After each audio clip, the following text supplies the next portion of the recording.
here on the record, and the time is 10:26. Today is March 2nd, 2020. This is the video deposition of N.H. Vickery and the matter of Mayra Martinez versus Sheriff Mike Williams et al. Would counsel please identify themselves for the record, and the court reporter will swear in the witness. Kirby Johnson on behalf of the plaintiff, Mayra Martinez. Sean Granite for defendants Vickery, Andres, and Chastain. Gabby Young on behalf of the sheriff, Mike Williams. With the gentleman on the Sean phone. Cologne. Oh, Sean Cologne from the law office of Luke Luro on behalf of Emperor's Inc. Doing business at Scores. John Phillips, also on behalf of the plaintiff. If you'll raise your right hand. Do you solemnly swear the testimony you're about to give in this cause will be the truth, the whole truth, and nothing but the truth so help you God? I do. Good morning, Officer Vickery. Will you please state your full name for the record? Nathan Harrison Vickery. Thank you. And now, it's Officer Vickery, is that correct? Correct, yes, sir. Okay. Officer Vickery, I think I know the answer to this, but have you ever had your deposition taken before? I have. Okay. When's the last time you had your deposition taken? In this case was 2000, I believe it was 16. Okay, so it's been a little bit of time. Just before we begin, I'll just go over some general ground rules with you. As you can see, we have a court reporter here. She's typing down everything that's being said. She's very good at what she does, and she can type down extremely fast. But one thing that she can't do is type down when two people are talking at the same time. And so throughout the course of this deposition, you may know where I'm going with my question, and it's just natural in conversation to answer it before I've completed my question. However, because she's typing everything down, I just ask that you let me complete my question before you provide an answer. Okay. Okay, very good. And if you would provide verbal responses just like you did, that would be Okay. good too. All right, very good. If at any point in time you need to take a break, please just let me know.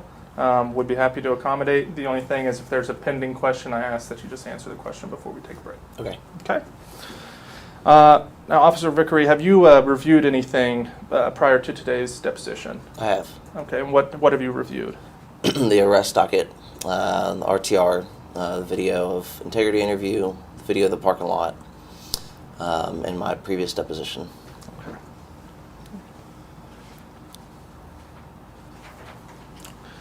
Officer Vickery, can you tell me what is your date of birth?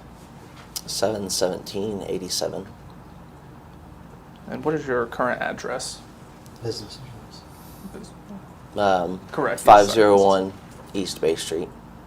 Thank you. Are you married? I am. Okay. Do you have any children? I do. And how old? How many? 1. And how old? 18 months. Congratulations. Thank you.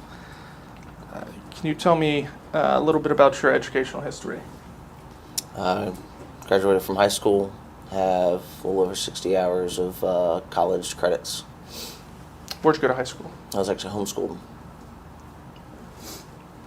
What year did you graduate? 2005. And you said you had some college credit? Yes, sir. Where did you go? Where did you attend college? FSCJ. And how many credits was that? I'm sorry. I was a little over 60. A little over 60? Yes, sir. Did you have, what were you studying at SCJ? It was criminal justice technologies.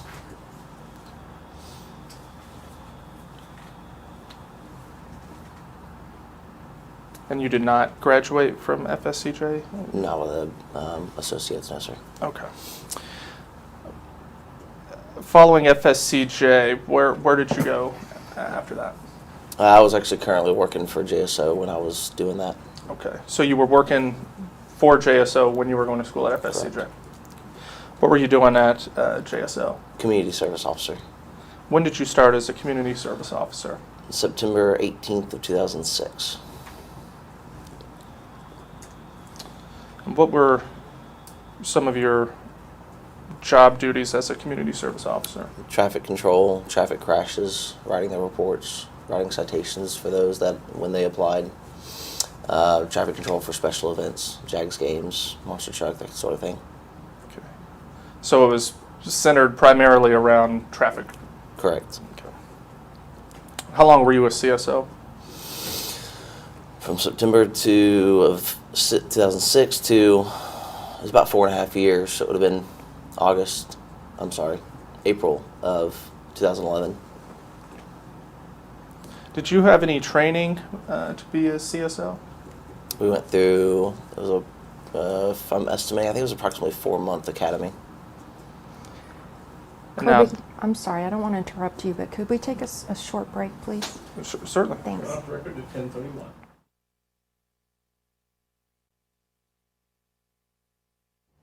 We're back on the record at 10:47.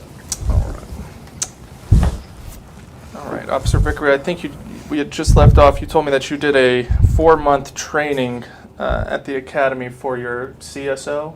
I believe it was approximately 4 months. Okay. Can you tell me generally how that training, what that training entailed?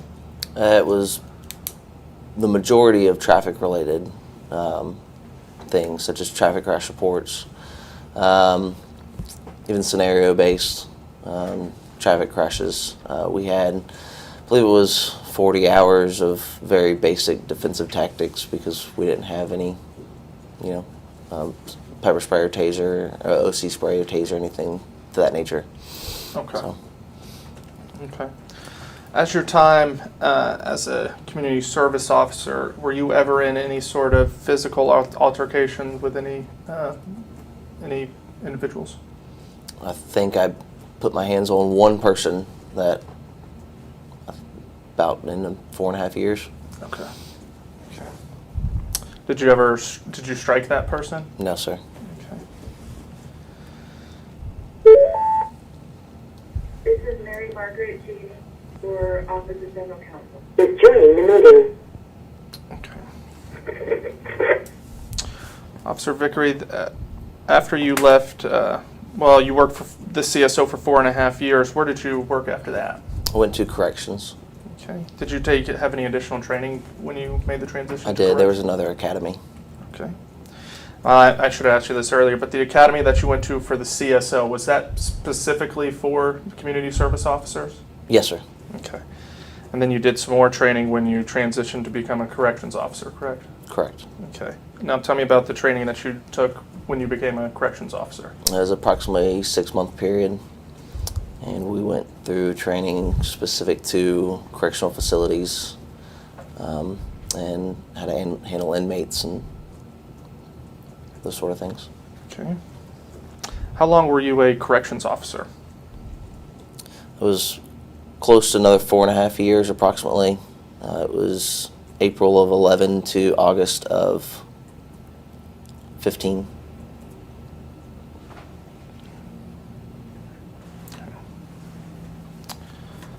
In August of 2015, you left the corrections officer. Where did you go next? To the police academy. And that is to become a full-time police officer? Correct. Okay. Now, is the police academy that you went to become a police officer different from the academies that you went to for both the CSO and for the corrections? It would have, I dropped into what they call the orientation class, so it would have been, I already had my law enforcement, basic law enforcement certification at that point, and so I went in just for the JSO specific portion of the academy. And what does the JSO specific portion of the academy entail, if you can recall? It's specific to JSO documents, our report writing system, our dispatch system, our policies and procedures. Did you say writing? Yeah, like report writing. Okay. Correct. And then policy and procedures specific to JSO? Correct. Okay. Was there any other training specifically in regards to use of force? There's a policy and procedure outline for that. Okay. Can you tell me, did you learn that at the academy? Yes, sir. Okay. What did they teach you about the policy and procedures behind using force at the academy? Objection to form. Good answer. Specific to what? Specific to the use of force. There's deadly and non-deadly force. Non-deadly. Objection to form. Good answer.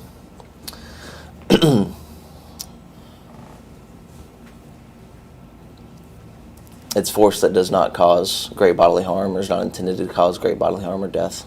Okay. Do you recall what JSO's specific policy and procedure is in regards to when you can use non-deadly force? When someone's under arrest and you have to use that force to overcome their resistance. Okay. Was there any physical training at the academy that you went to? Yes. Okay. Did any of that physical training involve a scenario, a training sort of simulation that would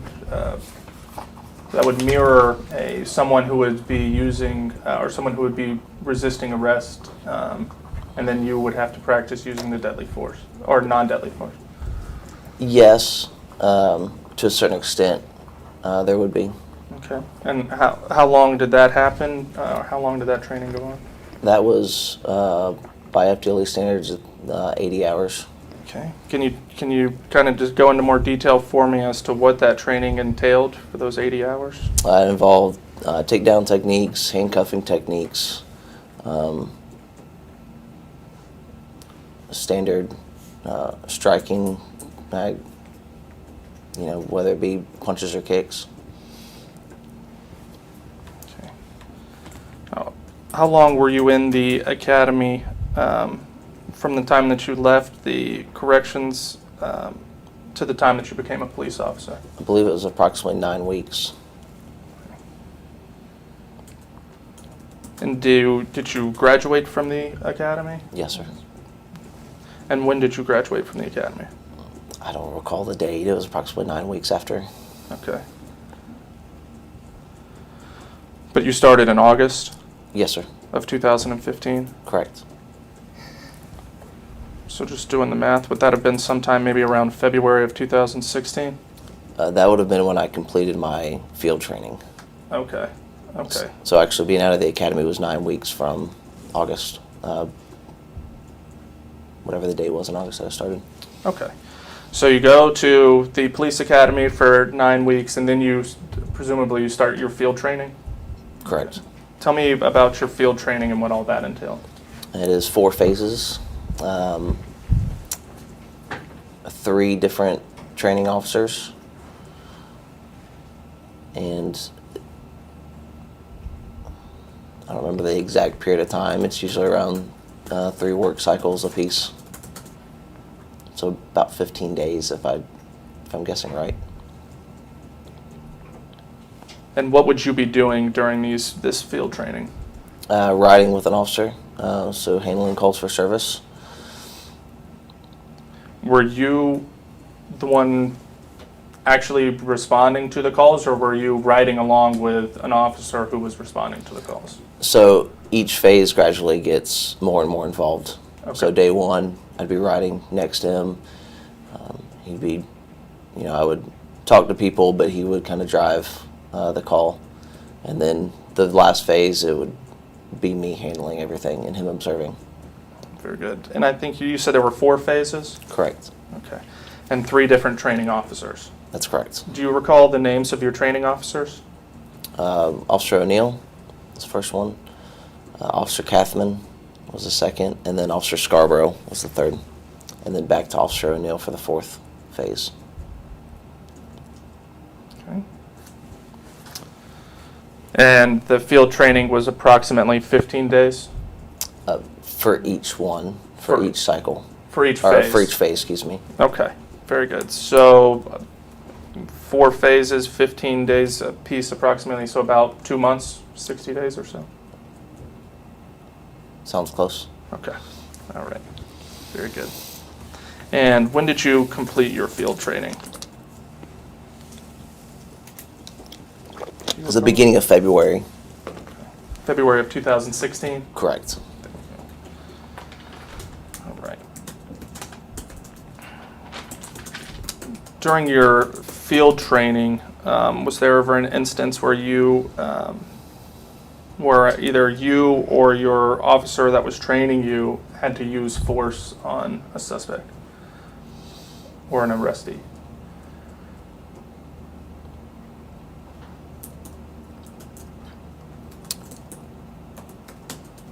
One, if I remember right. Do you mind describing that event for me? Somebody that was trespassing from a convenience store. He refused to leave, and so he was taken into custody, but not before he attempted to pull away and trying to avoid arrest.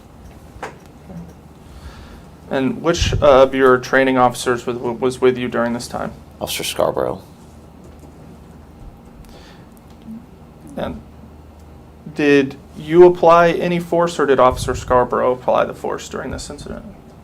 It was Officer Scarborough. Okay. Can you describe to me what you saw Officer Scarborough doing during this, while he was using force? It just involved him putting his arm behind his back and throwing, not throwing is the incorrect word, pushing him up against the car to use the car as a barrier to get his hands behind his back. Did you witness Officer Scarborough strike that individual? No. And did you... Okay. Officer Scarborough, you didn't witness Officer Scarborough put that, the suspect's face into the ground or anything like that? No.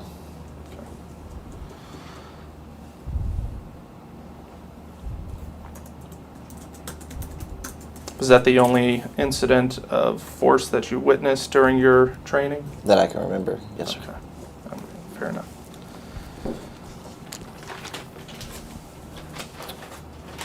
I'm going to switch gears a little bit and talk to you more specifically about what we're here to talk about, and that is the incident that occurred within the Scores parking lot on or about April 27th, 2016. Are you familiar with this incident? Yes, sir. Okay. I'm just going to ask you from questions. I don't want you to answer them from your perspective, okay, from what you can recall. Okay. Officer Vickery, when were you first notified of the, when were you first told that you needed to go to Scores or dispatched to go to Scores? Would have been the day of by our dispatch via radio. Okay. Do you recall approximately what time that may have been? I couldn't give you a time. Okay. And I think I have here, we'll mark this as Plaintiff's Exhibit A. You mean one? One, I'm sorry. Here you go.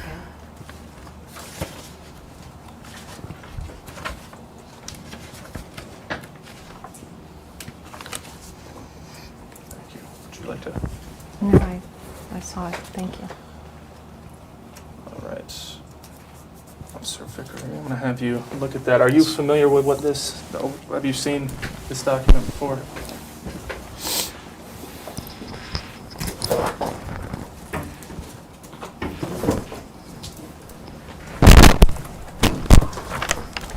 Not in this exact format, but sure. Can you tell me what information does that page tell us there?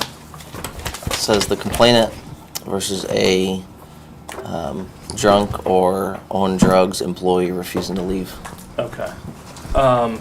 Specifically, Officer Vickery, if you look at the top one here, I believe it says 16-04-27, incident initiated by Tamika Spalding. Would that be the 911 call from Scores to JSO?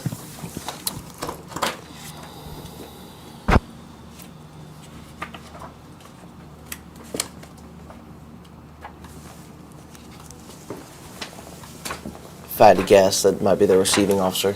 Okay. All right.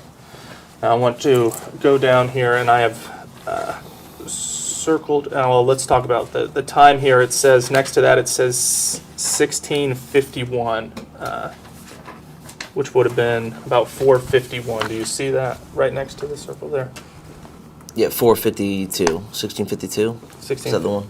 Yes, 16:52. Yes. Okay. All right, and then the next circle here that I've got on this, it says 16-04-27, and the time is 16:53. Can you tell me what happened at that time, based on this report? It'd be Officer Borisade arriving on the scene. Okay. And then, so that would have been at 4:53 Correct. p.m. All right. And then this one right here, it looks like at 16:59, which would have been 6 minutes later. Did you arrive on the scene? Is that what that says? Correct. Yes, sir. Okay, very good. So, just to be clear, you received a call from dispatch, and do you remember the signals that dispatch rang out to you? I read them from that sheet. Okay, and what were the signals that were given from dispatch? The actual number signals, 63 is how it came out. 63, and what does a signal 63 mean? Dispute. Okay. Was there also a signal 2? Yes, sir, in the comments. Okay. And what is a signal 2? A drunk person. Okay. So from the dispatch call, you were aware that you needed to go to scores because there was an impaired, were you aware that there was an impaired or intoxicated person there at the time? Just from the dispatch screen. Just from the dispatch screen. Okay. And you were aware that there was a dispute going on? Yes, sir. Okay. Is there a signal for a trespass? Now there is, not then. Okay. How would you have signaled a trespass? Then, Yes. it all came under 63, so under dispute. Okay. All right. And what is it now? What is the signal now for a trespass? 68. All right. So when you got this signal, 63, all you knew is that it was an impaired person there and there was a dispute. You did not necessarily go there knowing that this was a trespass situation. Is that fair? That's correct. Okay. Well, with the assumption, because it did say refusing to leave. Okay. But All right. So you get the call, and Officer Borisade gets the call as well. Is that correct? correct. And then Officer Borisade arrives at approximately 4:53, and then you arrive approximately 6 minutes later at 4:59. Does that sound about right? I believe that's what we read off the Okay. paper, yes, sir. Very good.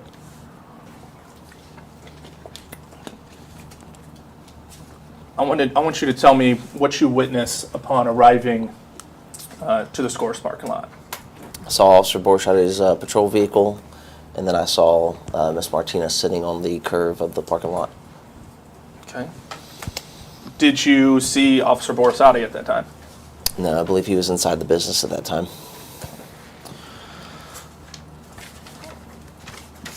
Where was Miss Martinez? She was sitting on the sidewalk in front of the business. What was she doing? She was sitting on the curb. Just sitting on the curb? Yes, sir. Okay. Was she wasn't screaming, she wasn't yelling? Not at this point, yes, sir. Okay. Did you witness any other individuals at the scene? I didn't see anybody else at this point. Okay. Did you, at any point, see anybody else at the Scores parking lot? Officer Borisade came out of the business. Okay. When did Officer Borisade come out of the business? It was sometime after I arrived. Okay. So you arrive, Miss Martinez is sitting on the curb. Do you have a conversation with Miss Martinez? I do. And tell me about that conversation. Just the questions that you start out asking someone when you arrive at the scene, what's going on, what's happening. Okay. And what do you recall what Miss Martinez told you? She was upset about being fired on her first day of work. Okay. She was upset about being fired from her first day of work. Was she, okay. Did you ask her any other questions? I couldn't tell you specific questions. Okay. Was it during this conversation that Officer Borisade came out? At some point, yes, sir. Okay. Well, how long were you talking to Miss Martinez before Officer Borisade came out, approximately? That would be a complete guess and estimate.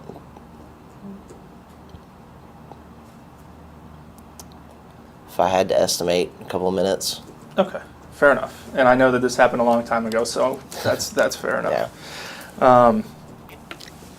Okay, so Officer Borisade exits the establishment. Does he say something to you? Do you say something to him? how does that conversation begin? I don't remember if he came out and jumped in the conversation with Ms. Martinez and I, or if we spoke privately. Okay. So you don't recall, well, let me ask you, do you recall what Officer Borisade and you discussed after he came outside of the building? At some point, we discussed the trespass. Okay. At some point, was that while Ms. Martinez was still on the curb? Yes. Okay. What do you recall specifically from that conversation about the trespass? That the business requested that she be trespassed. And that's what Officer Borisade told you? Yes. Did you ever talk to anybody who worked for the business? I did not. So to the best of your knowledge, the entirety of your belief that she should have been removed from the property was based upon what Officer Borisade had told you? That is correct. Okay. So you didn't talk to the manager or any other workers that were there? No. At any point in time? No. Okay.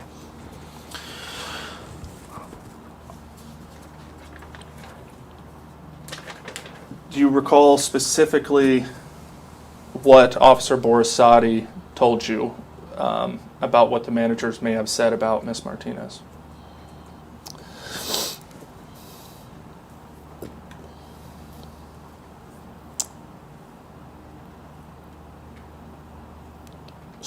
Not specifics that I can remember. Okay.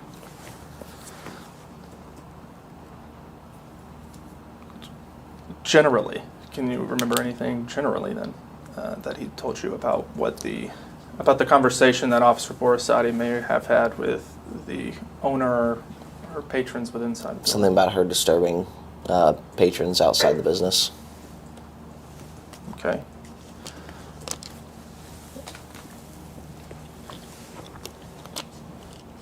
Did Officer Borisade affirmatively tell you that the manager requested that she be trespassed? When he came outside, he told me that management would like her trespassed. Okay. All right. Did he say that in the presence of Ms. Martinez? Do you recall? I don't remember. Okay. At some point, well, after you were made aware that the owners of the building would like her to leave, what did you do next?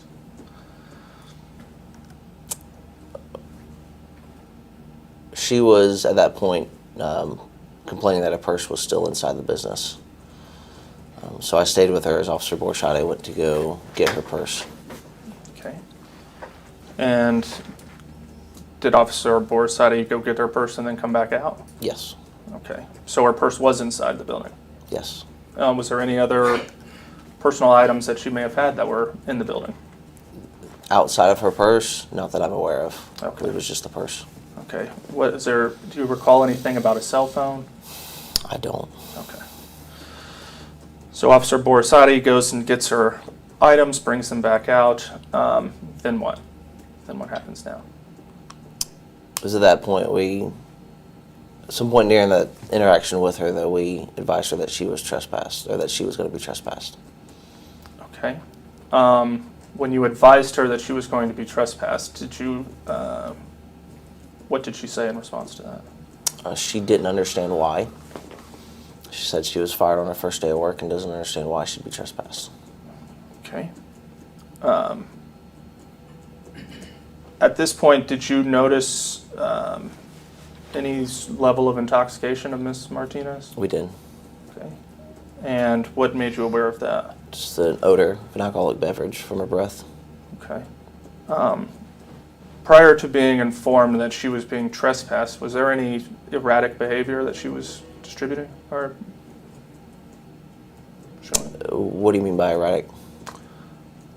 I mean, as she was sitting on the curb, was she acting erratically? Was she yelling? Was she throwing things? Was she screaming? No, she wasn't yelling and throwing things. Okay. After she was told that she was being trespassed, did you advise her as to what her options were, to what she could do?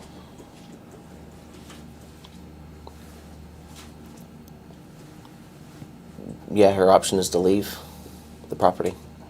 Okay. Did you, where was she? Well, let me ask you this. Do you know did she drive to work on that day? I wasn't under the understanding that she did drive to work or that she had a vehicle out in the parking lot. Okay. If she was to leave, presumably you would say that she could not drive at that point. Absolutely. Okay. But she needed to leave the property. I'm trying to figure out what options she had as far as leaving the property. We were advised that she had a ride on the way. She had a ride on the way? Yes, sir. Okay. If there was well, strike that. What was she doing when you were informed that she had a ride on the way?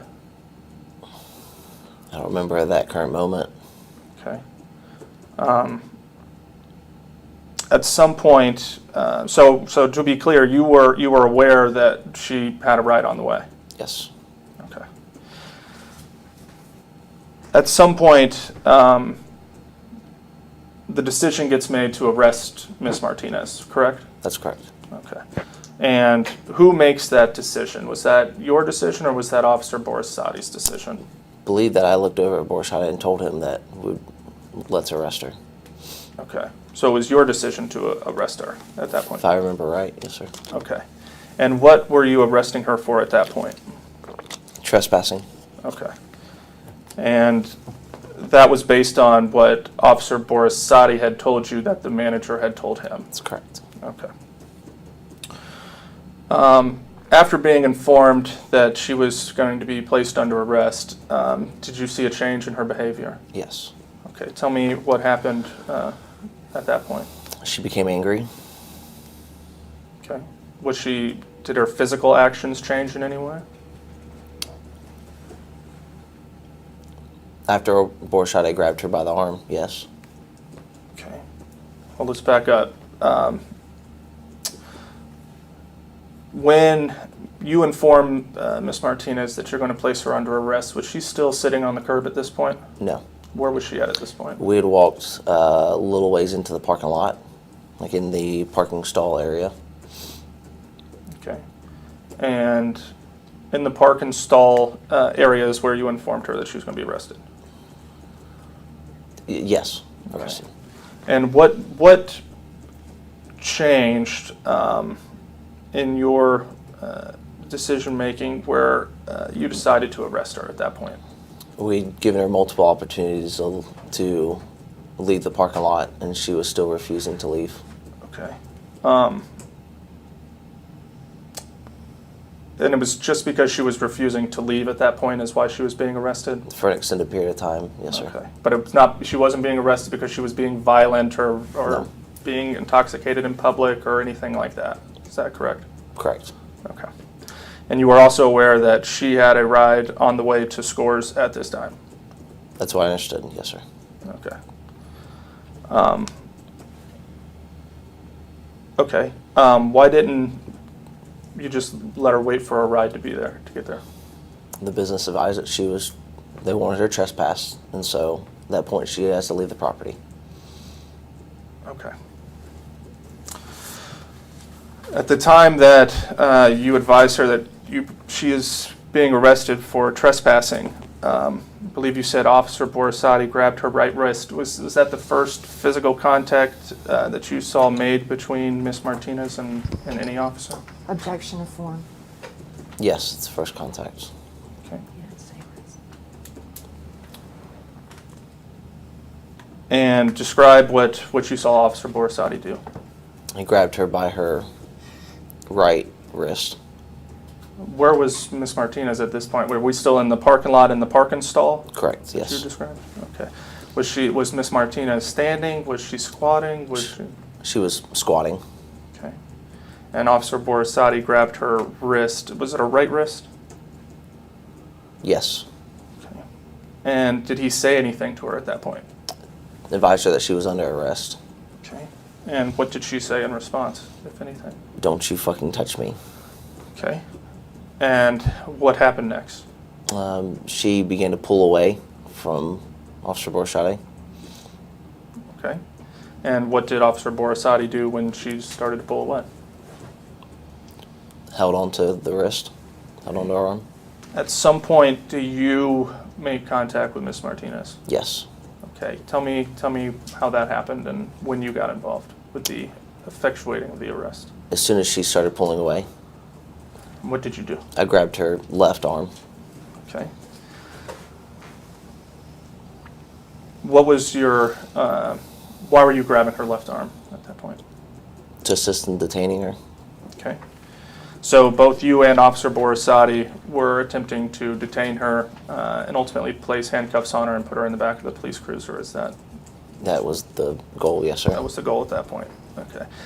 At some point in time, was Miss Martinez, was she fighting back at some point, or was she She was actively resisting, yes. actively resisting? And how was she actively resisting?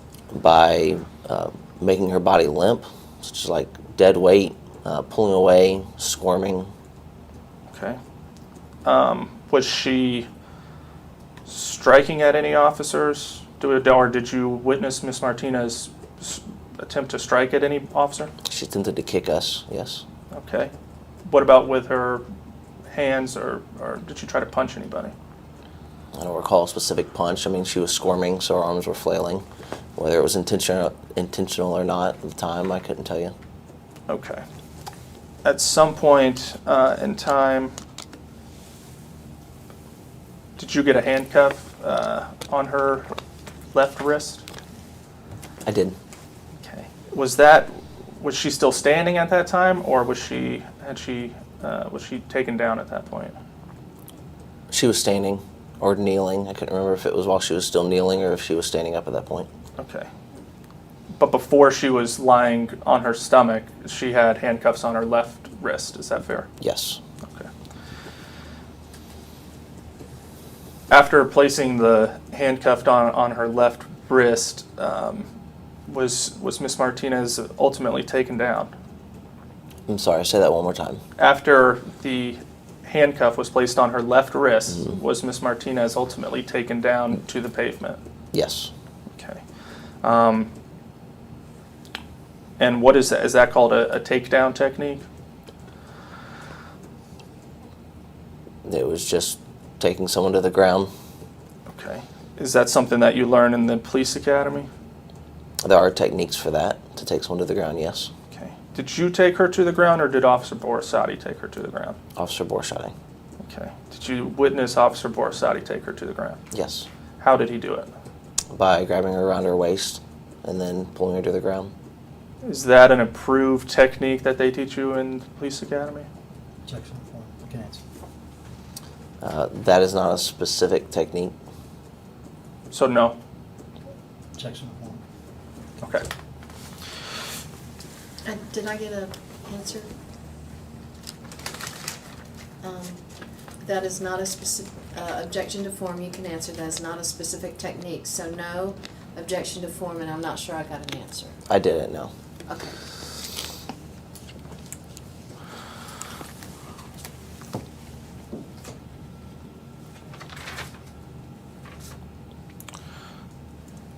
Tell me, can you describe to me how Officer Borisade took Miss Martinez down? Grabbed her around the waist. Okay. After Miss Martinez was taken down to the ground, were you still in contact with her? I had lost contact with her during the point where she went to the ground. Okay. Once she was on the ground, did you drop down to the ground as well to try to regain control? I did. Okay. And what were you specifically grabbing for at that point? Trying to grab that left wrist with the handcuff attached. Okay. And did you grab it? Eventually, yes. Yeah. Okay. At any point in time, was she swinging around the handcuff? Did you While she witness? went to the ground, At any point in time, did you yeah. witness her swinging around the handcuff? her arms were swinging with the handcuff attached. So yes. Okay.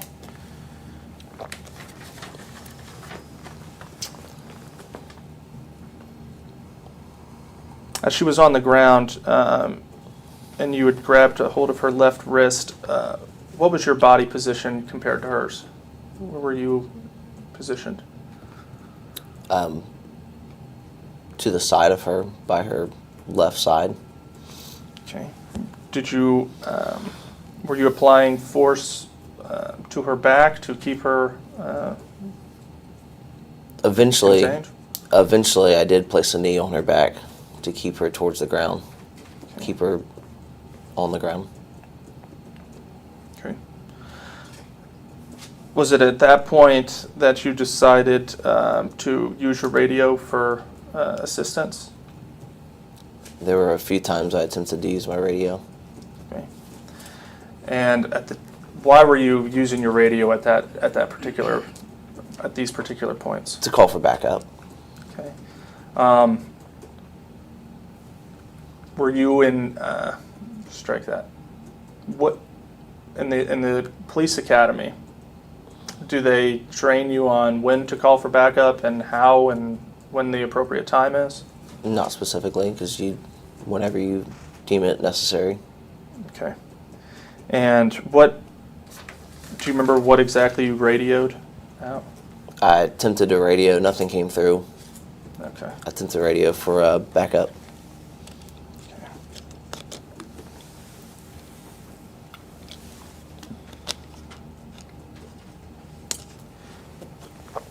And do you recall at the time that your knee is on her back and she is on the ground, what is Officer Borisade doing? Attempted to gain control of her right arm. How was he doing that? By grabbing and applying strikes to her back.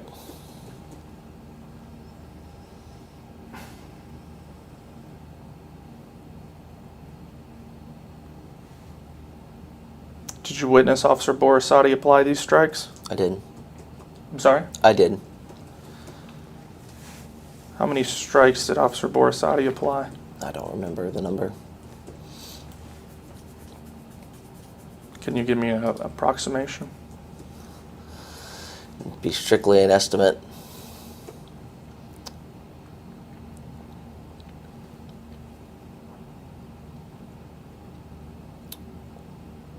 Eight, maybe?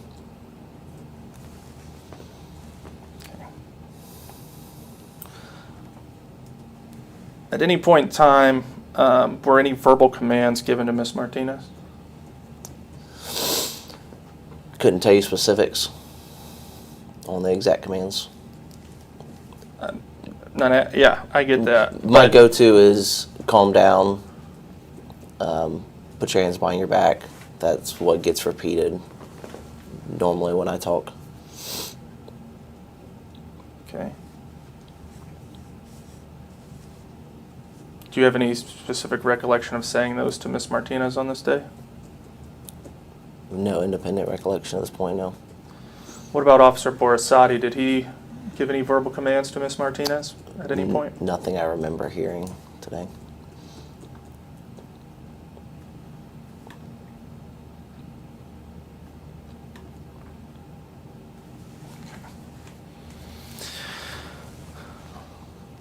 You said that you witnessed maybe 8 strikes from Officer Borisade.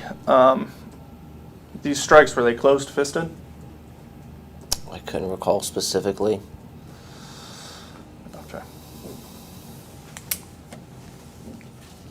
Do you remember where on her body Officer Borisade was striking? The back.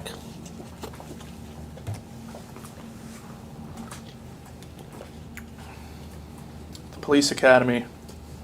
Well, I'm going to ask you a little bit about Officer Borisade's relationship. I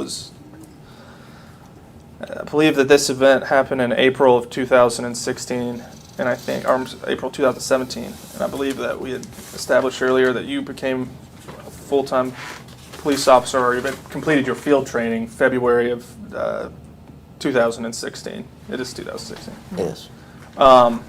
So you had been a police officer for a couple of months at that point. That's correct. Okay. How long had Officer Borisade been a police officer? The same amount of time. Okay. Did you guys go through the training academy together? He went through the full academy, and then I jumped in that 9-week orientation period. Okay. And you were able to do just the 9-week orientation period because you had already done the prior classes when you were either with the CSO or a corrections officer? That's correct. Okay. So you had gone through the same training as Officer Borisade? Yes, sir. Okay. But maybe at different times? Different time period, yes, sir. Okay. The training academy, do they teach you about striking techniques? They do. Do they tell you what is and what is allowable? By policy, yes. And what is the policy as far as it relates to the number of strikes? There isn't one for number. Okay. What is the policy in regards to the amount of force used? It's the force necessary to overcome resistance. Okay. In your opinion, Officer Vickery, did it take 8 strikes to achieve that objective in this case? Objection to form. You can answer.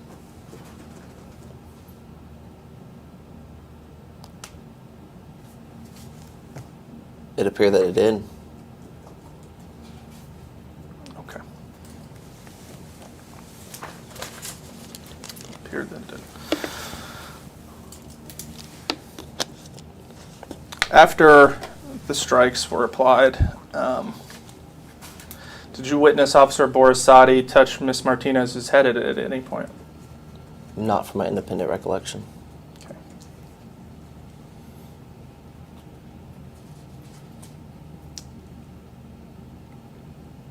Okay.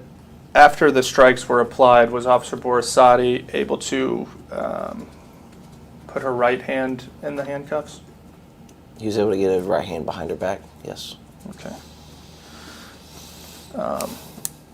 At that point, following the strikes, does Officer Borisade step away for a moment and leave you with Miss Martinez?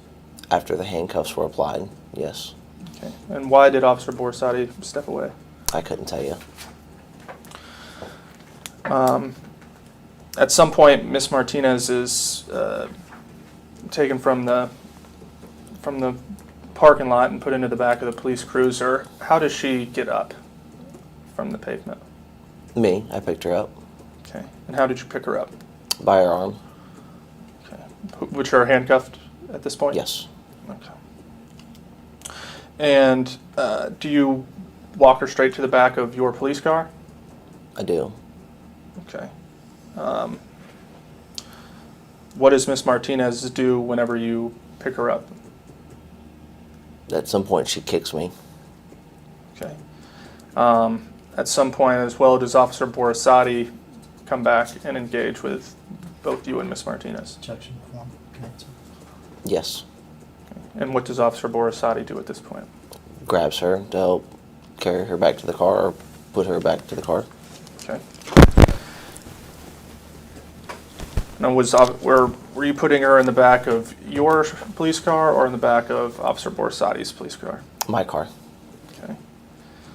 And why your car as opposed to Officer Borisade's? By the call, I was listed as the primary officer on that call.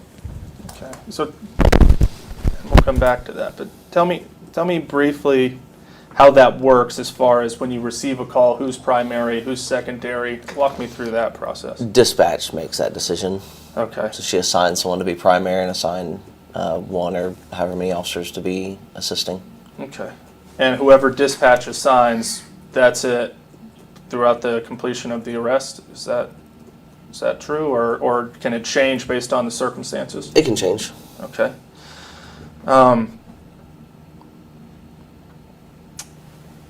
Officer Borisade, and I think you testified about this earlier, but Officer Borisade is the one who actually spoke with the manager inside of Scores at the time. That's correct.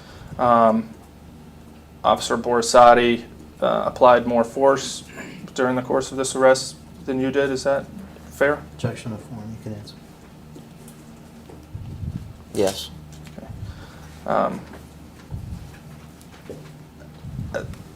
at some point, it seems to me, well, I'll strike that. At some point, did it cross your mind that Officer Borisade perhaps should be the primary officer on this? No. Okay. As a police officer, are you allowed, what are the elements required for you to arrest somebody for trespassing? The business requesting to be trespassed. Okay. And did you hear anybody who works at the business tell her that she needs to be trespassed or not? No. All right. Going back to where we were, I believe you just picked Miss Martinez up off the ground. She's handcuffed. She's walking back to your police vehicle. At some point, does she make it in the back of your police cruiser? She does. Okay. And what happens when she's in the back of the police cruiser? She almost immediately starts kicking. Okay. Describe to me what she was doing. Kicking the door, the window, screaming. Okay. Were her hands, she was still handcuffed at this point? Yes. Okay. And at some point, does the decision get made that she needs to be hobbled? Yes. And who makes that decision? I don't remember who brought it up, to be honest with you. Okay. Who applied the hobble? Officer Borisade. And whose hobble was it? His. Okay.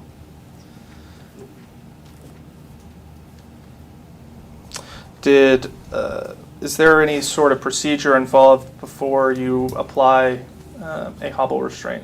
Prior to applying it? Yes.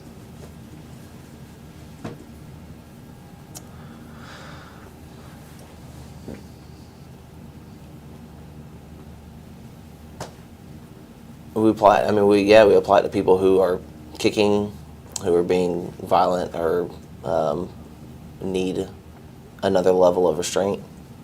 Okay. At some point in time, did you contact your supervisor about, at the scene, still in the Scores parking lot, did you contact your supervisor, or No. did you know if Officer Borisade contacted his supervisor? Yes, Officer Borisade contacted his. And when did Officer Borisade contact his supervising? It would have been before we attempted to apply the hobble. Would it have been after the strikes? Yes. Were you present during that conversation between Officer Borisade and his supervisor? Not that I remember. Okay. Would that be common to contact your supervisor if you were going to apply a hobble restraint? So for a TAR, a total appendage restraint, it is policy to advise your supervisor. It's not for a hobble. Can you just explain to me the difference between what a hobble and a TAR is? A hobble is restraining strictly the feet. A TAR, a total appendage restraint, would be restraining the feet and the hands together. Okay. Was a TAR applied to Ms. Martinez? No. Okay. Was only the hobble? Yes. Okay. While you're still at Scores, does any other officers arrive on the scene? Yes. Who were they? Officer Brown and Officer Garrett, who was the PIC that day, or the officer in charge. And who notified Officer Brown and PIC Garrett to go to Scores? Officer Borisade, or Officer Garrett was the one that Officer Borisade called, so he would have been the acting supervisor. Okay. Did you speak with PIC Garrett at the scene? Yeah. And what did you discuss? I don't remember specifics of what was discussed, just the incident in general. Okay. Did you inform PIC Garrett at the scene that that Officer Borisade had used strikes on Miss Martinez? Not that I remember specifically. Would that be something that you would typically notify somebody if you were describing that incident? Just if you were informing your supervisor of an arrest that involved the use of force, would you describe that force to your supervisor? Yeah. But you did not in this particular instance. I mean, if it involved a response to a resistance report, yeah, we would notify the supervisor. Okay. But you did not notify the PIC Gary at the scene? I did not. Do you know if Officer Borisade notified them? Not that I remember. What about Officer Brown? Did you discuss the incident with Officer Brown? Only that I remember more specific to the hobble. Okay. Specifically to the hobble. What about the force used by Officer Borisade? Did you discuss that with anybody at the scene of scores? Not that I remember, no, sir. Okay. Once the hobble was applied, was Ms. Martinez, she was still in the back of your police cruiser at that point? Yes. Okay. And then where do you go from there? Like leaving? You Yes. mean? Straight to the jail. You go straight to the jail. Okay. And then do you go to the pretrial detention facility? Is that what it's called? That's Sally correct. Port? Correct. Okay. Should we take a Yeah. break? Yeah, let's take a break. We're on the record at 11:37.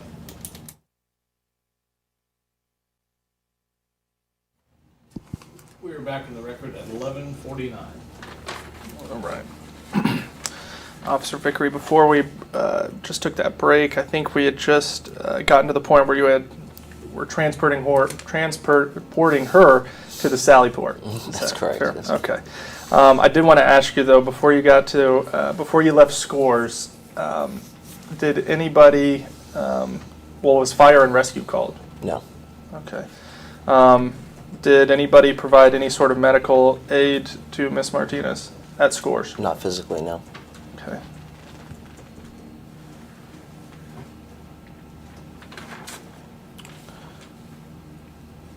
Did anybody ask if she was injured? I did. You did? Okay. And what was her response? No. And when did you ask her that? Sometime in the car. On the way to the Sally Port? I don't remember if it was before we left or on the way there. Okay. Do you remember specifically what you had asked her? No, not specifically. It normally goes with, are you hurt? Do you need rescue? And you specifically recall her saying no to those? Yeah, she said she wasn't injured. She didn't complain of any injury. Okay. When you arrive at the Sally Port, what is the scene like when you arrive? We pull in. There's other officers there and other people waiting to go into the jail. Okay, you said we pulled in. Did you and Miss Martinez get to the Sally Port prior to Officer Borisade? We arrived at the same time. Okay. All right.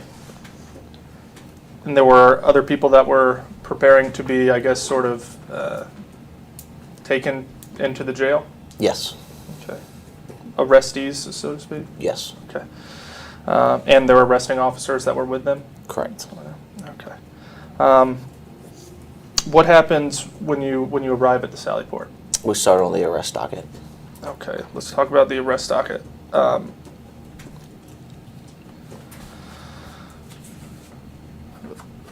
Who filled out, is this, let me ask you, do you recognize this?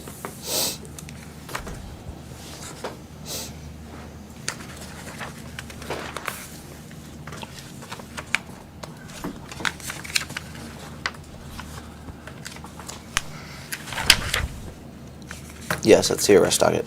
Okay. And that's the arrest docket that you began writing in the Sally Port? That's correct, yes. Okay. Thank you.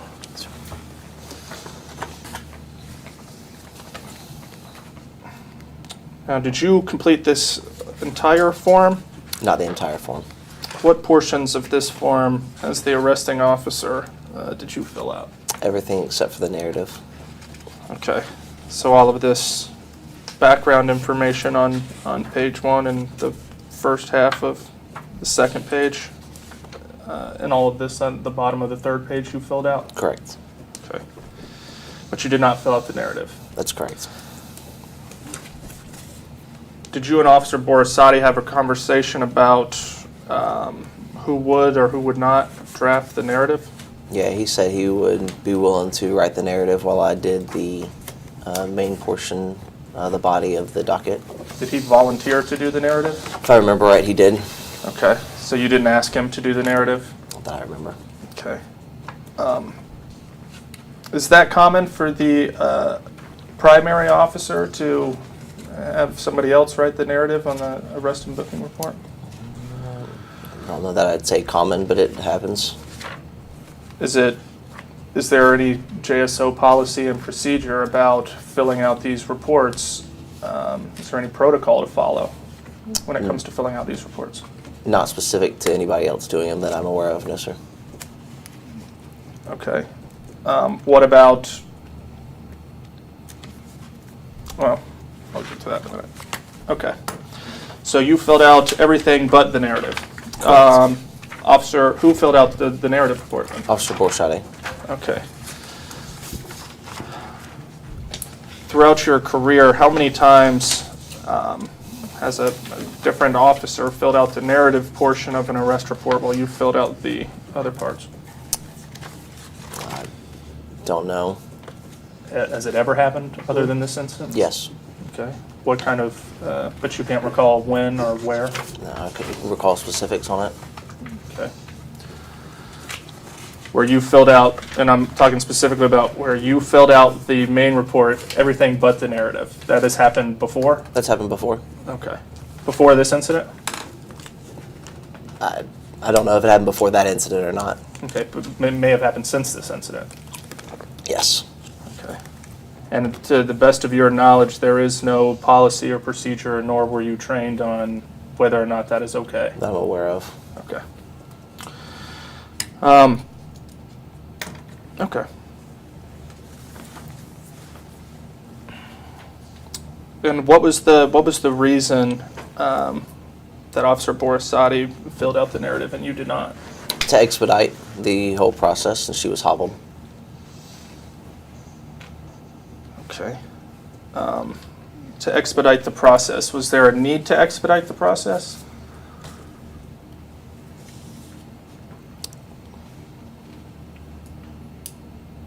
Not a specific need, just to get her into the jail faster and get her legs undone from the hobble. Okay. Is it policy and procedure that you cannot remove a hobble until the arrest and booking report is completed? No. Okay. So you could have removed the hobble while you were still completing the report? Could have. Okay. So I'm sorry, but I'm trying to figure out what you were trying to expedite the process, but what were you expediting by having Officer Borisade fill out the narrative? Objection of form. To get her into the jail faster. Okay. Get her in the jail faster. Was there a line of people waiting to be processed into the jail? There was other people waiting. Okay. Would those people have been in line before Ms. Martinez to be processed into the jail? Depending on if they were male or female. It could Okay. be. They take them in separately. Okay.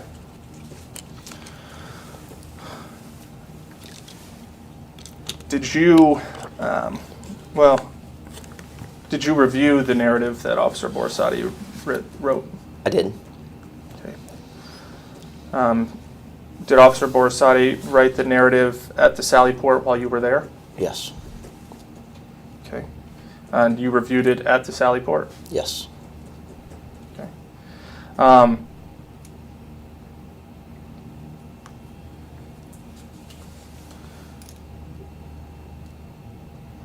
Does Officer Borisade, when he's writing the narrative, does he write it, is he speaking from your position or is he speaking from his position of what he witnessed? Appears that he's speaking from my position, except for the quote that he had made that he had written from his position. Okay.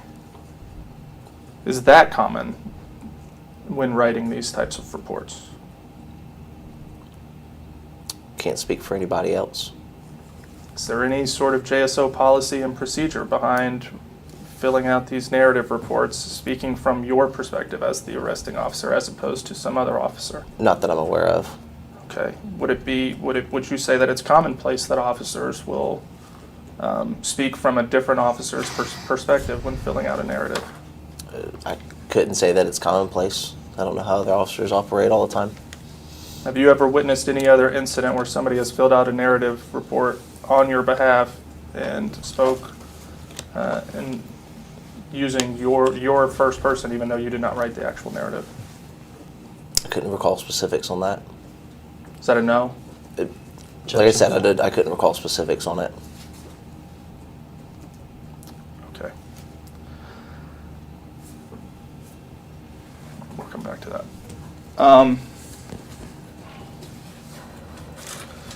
So in the Sally Port, Officer Borisade is filling out the narrative. Are you filling out the rest of the report while he's filling out the narrative? Yes. At the same time? Yes. Okay. And what is Miss Martinez doing at this point? It's still in the back of my patrol vehicle. Okay. At this point, is she still causing a scene? Is she screaming? Is she kicking? Is she yelling? Is she? I remember her being fairly calm in the back of the patrol vehicle while we were at the Sally Port. Okay. At some point, do you make the decision to remove the hobble? Yes, when she gets out of the vehicle. Okay. At that point, had the report already been completed?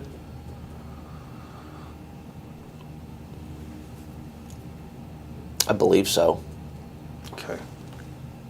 You removed the hobble. Well, I shouldn't say that. Who removed the hobble from Miss Martinez? I did. You did. Okay.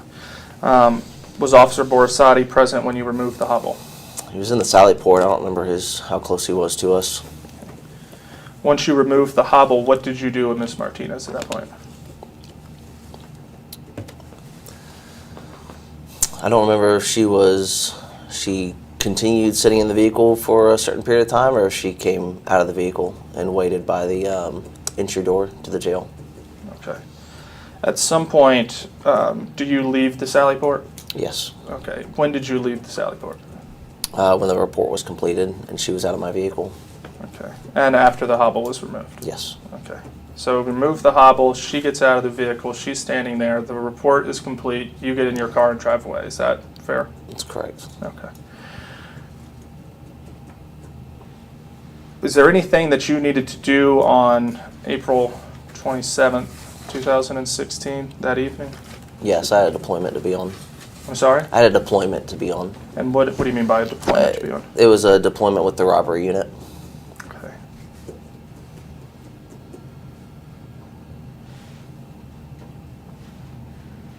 And what time approximately was that deployment? I was supposed to be in the office at, I believe it was 7 p.m., if I remember right. And about what time did you leave the Sally Port? I think it was after that, after 7. Okay.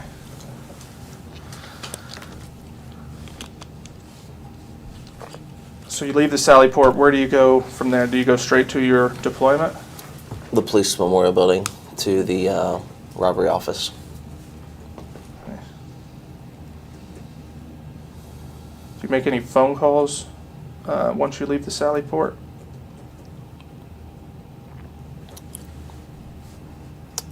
Yeah, after I left the Sally Port at some point. Okay. And who did you notify your supervisor as to what happened? I did. And what did you inform your supervisor? And this is Sergeant Weeks? Correct. And what did you inform Sergeant Weeks at the time? Informed him of the force used at the parking lot of Scores. What specifically did you tell Sergeant Weeks about the amount of force used at? At that moment, there wasn't much specifics. It was a pretty short conversation. Okay. Can you tell me how that conversation went? Told him that I wanted to notify him about some force that was used in the parking lot of our previous call.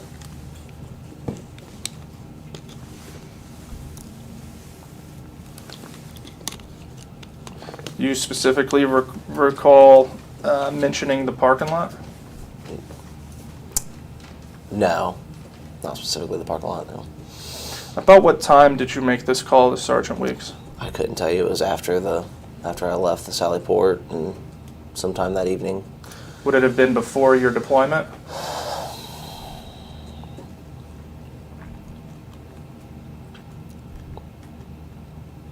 I don't remember if it was, I don't know if it was before I got to the deployment or if it was after I was on the deployment. Okay. But either way, it was the same day of the incident. Yes. You contacted Sergeant Weeks. And what was Sergeant Weeks' response when you told him about that there was force used during the arrest? It was a very quick, vague response. He said something to the effect of, I'm aware of it, or something to that effect, and went on. He said, I'm aware of it? If I remember right, yes, sir. Okay.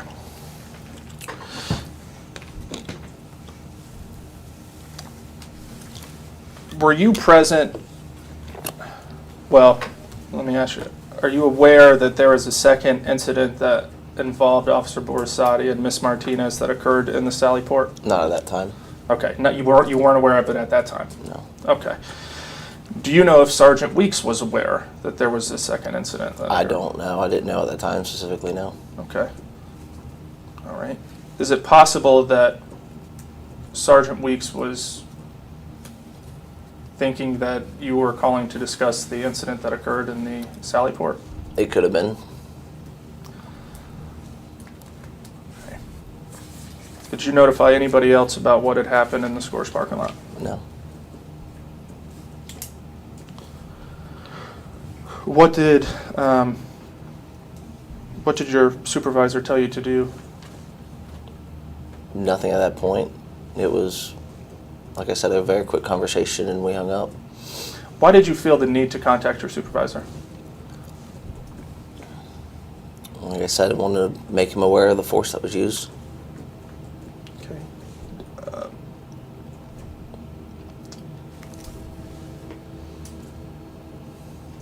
Okay. Would you notify your supervisor every single time force is used in the field? No, not necessarily. Why did you feel the need to notify him about this particular instance?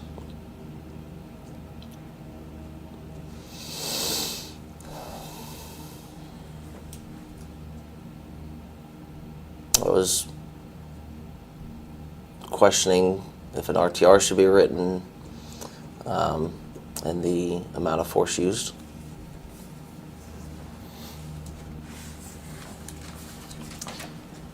To be clear, at the time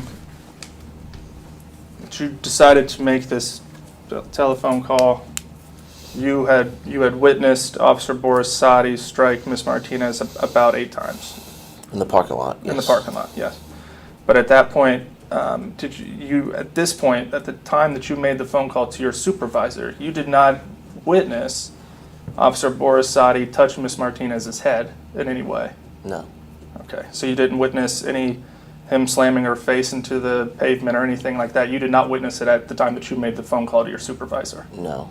Okay, so at the time that you called your supervisor, you had witnessed the strikes, and it was your belief that the strikes made you question whether or not the amount of force was used required you to notify your supervisor? Objection. Yes.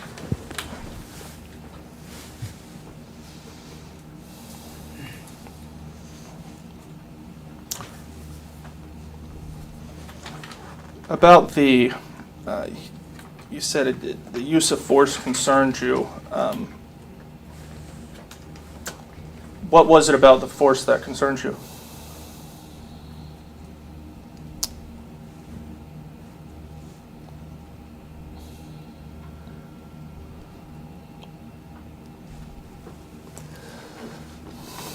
Maybe the number of strikes, I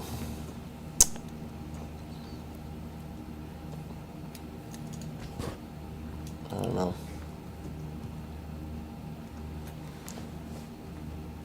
I think you testified earlier that Officer Borisade struck her in the back. Did you witness Officer Borisade strike her any other place? It was a lot in the back and side. Did the location of the punches on her body cause any concern to you? I don't believe it was the location, no. Okay. It was the amount, primarily. Yep. Okay. Probably more concerned with the amount.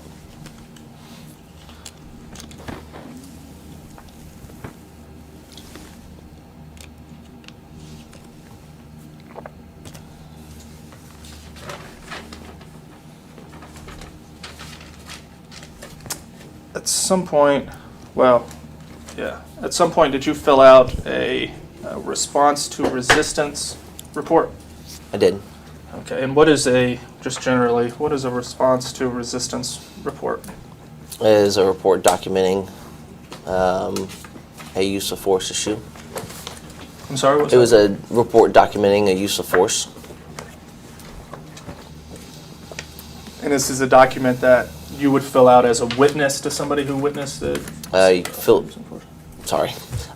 fill it out as the one who used force, or and then you also fill it out as if you witness somebody using force. Yes.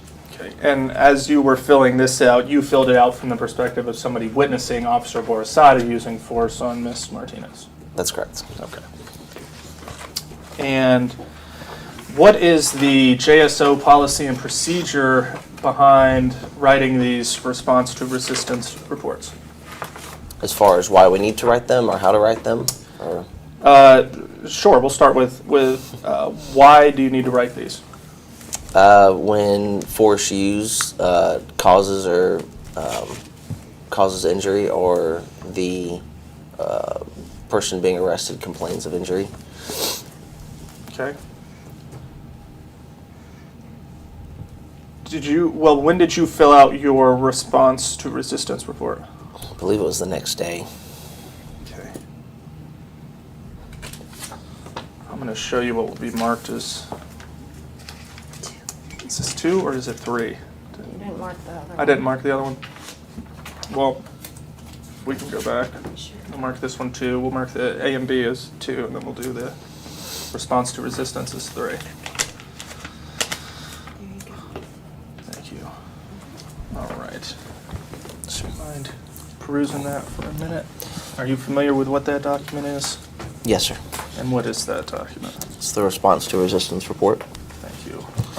Now, is it dated as to when it was completed? It's created on the 29th. Of April? April 29th? I'm sorry, yes, sir, on the April 29th, 2016. Thank you. And the date of incident was on April 27th, 2016, is that correct? That is correct. So this report would have been filled out 2 days later? Yes, it was at 3 o'clock in the morning, so I was notified the next day. It was created, I guess, the second day in the middle of the night, if that makes sense. It does. Okay. Thank you. Thank you for clarifying that. So really it's on late into the second day? Yes, correct. Okay. Yeah. I gotcha. Is there any sort of JSO policy and procedure about the timing of when you're supposed to fill out these response to resistance reports? I believe it's by the end of shift.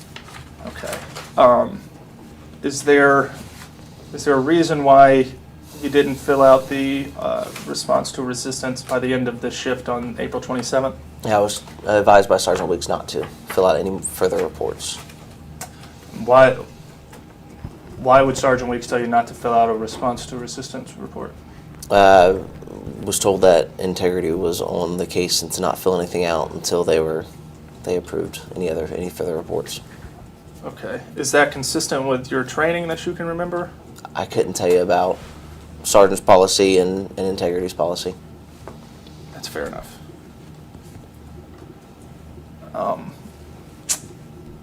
Sergeant Weeks told you not to fill it out because, I'm sorry, you said integrity? Yes, sir. Integrity was on it, so to speak? Correct. Did you speak with anybody on integrity? Not that same day. Okay.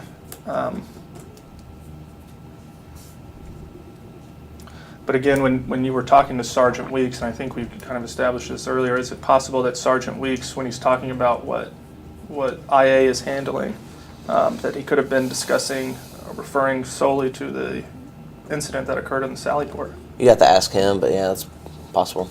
Okay.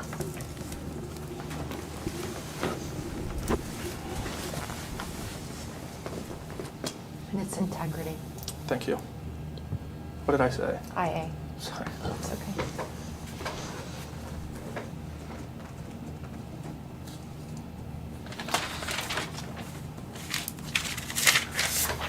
At some point, a video surfaced of the incident that occurred in the Scores parking lot. Are you aware of that? Yes. Okay. Have you seen the video? I have. And purports to be a dash cam video covering the incident. When did you see this video? Within days after the incident. Okay. It wouldn't have been the same day of the incident, would it have been? I don't think it was the same day. Okay.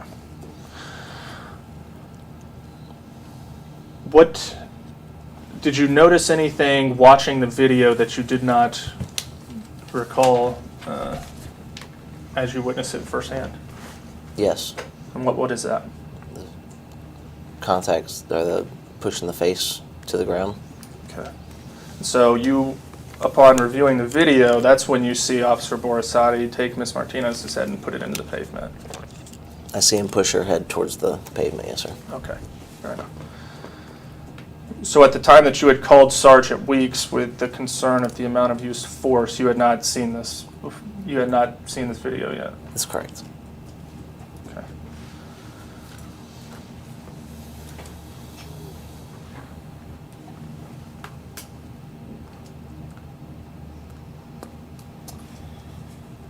Did you feel like, what compelled you to call Sergeant Weeks?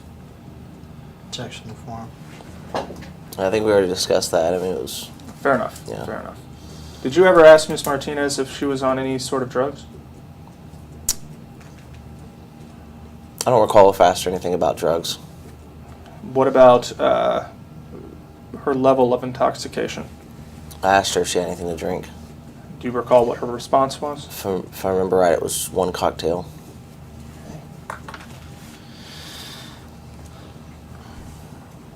And to be clear, you never spoke with anybody else at Scores other than Ms. Martinez and Officer Borisade or the other officers that showed up after she was arrested? Objection to form.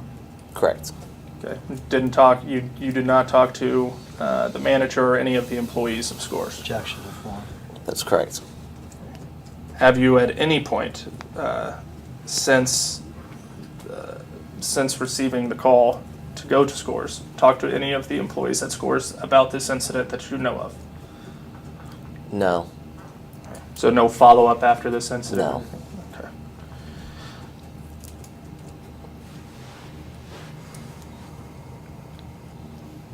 Do you know if Scores has surveillance cameras? I'm not sure. If there was, did you request surveillance? I did not. Do you know if Integrity requested surveillance? I'm not sure. Okay. How many times, is this your first call with Officer Borisade, or have you guys been to calls before? No, we've been to calls before. Okay. Tell me about the prior calls between you and Officer Borisade. Couldn't tell you all the specifics on them. Okay. Were there any that you got hands on, so to speak, or they were physical? Yes. Do you mind describing those for me? One was a domestic battery. Husband was under arrest and resisted. Okay. Did Officer Borisade use force in effecting that arrest?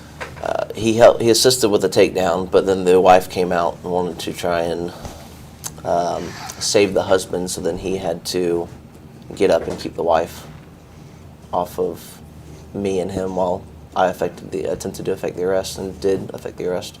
Okay. And that was a domestic battery situation? Correct. Okay. Did you witness Officer Borisade use any strikes or pain compliance during that arrest? No. Is the incident that occurred at Scores the first time that you witnessed Officer Borisade use pain compliance or strike somebody? That I can remember, yes.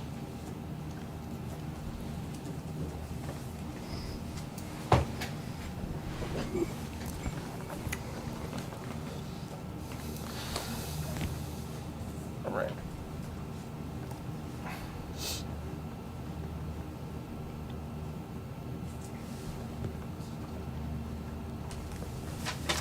sorry, let me just read my notes real quick.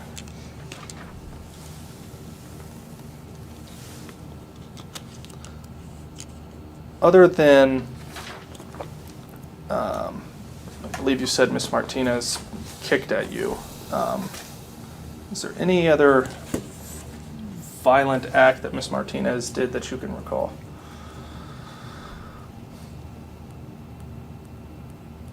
Objection to form. Not that I can remember offhand. So no punches, No. no biting? From what I was informed by Officer Borisade, yeah, that's correct. He said that she attempted to bite him. Okay, but you did not witness that? No, I did not. Okay. Okay.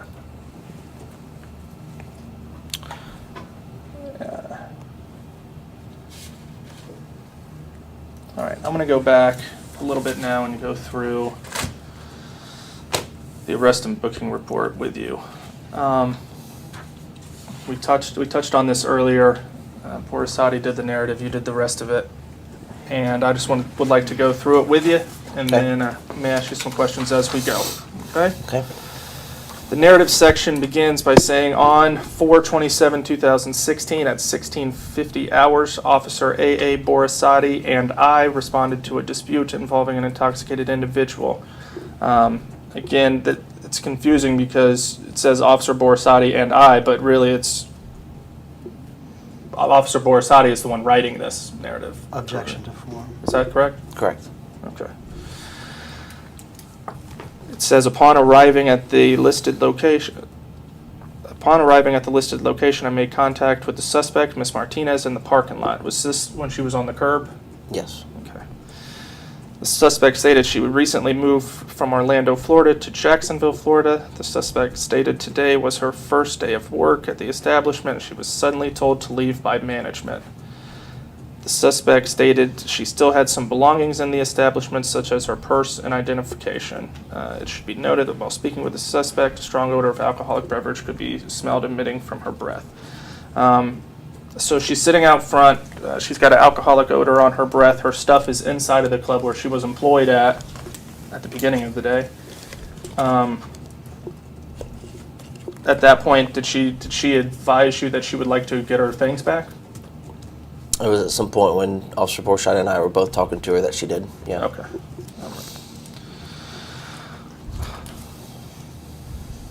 I'm going to read to you. It says, the following is a statement from Officer Borisade. Well, yeah.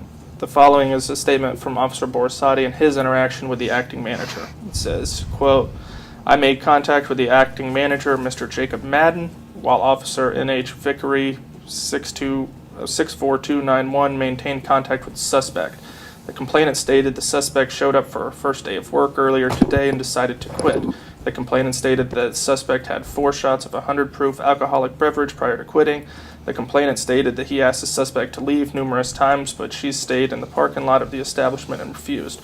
The complainant stated he would like to have the suspect trespass from the property since she was outside disturbing patrons. The complainant provided me with the suspect's purse, which contained her identification. Officer Vickery, you were not present for any of that conversation between Officer Borisade and anybody at Scores, were you? No. Okay. So you did not witness Officer Borisade make contact with the acting manager, Mr. Jacob Madden? I did not witness that. You did not witness Mr. Madden state that Miss Martinez had, quote, 4 shots of 100 proof alcoholic beverage prior to quitting? I did not. You did not witness the complainant ask the suspect to leave numerous times? I did not. You didn't witness the complainant ask her to leave any times? I did not. You did not witness the complainant state that he would like to have the suspect trespass from the property? I did not. Okay.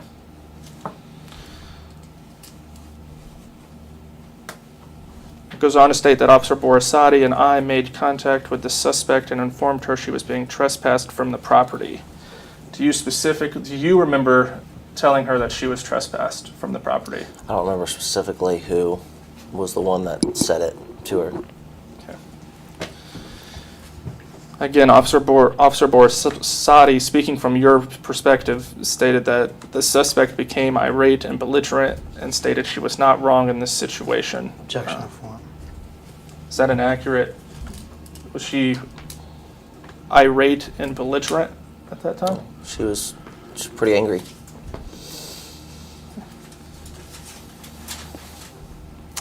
It goes on to state that Officer Borisade and I attempted to give the suspect another warning that she would be arrested if she did not leave the property. Did you or Officer Borisade give Ms. Martinez that warning? I don't remember who specifically did. It says the suspect maintained her disorderly and belligerent behavior as she refused to leave the premise. Disorderly and belligerent behavior, can you describe what she was doing that was disorderly and belligerent? Be yelling. Yelling and screaming, yeah. Okay. And that was after she was told that she was being under arrest?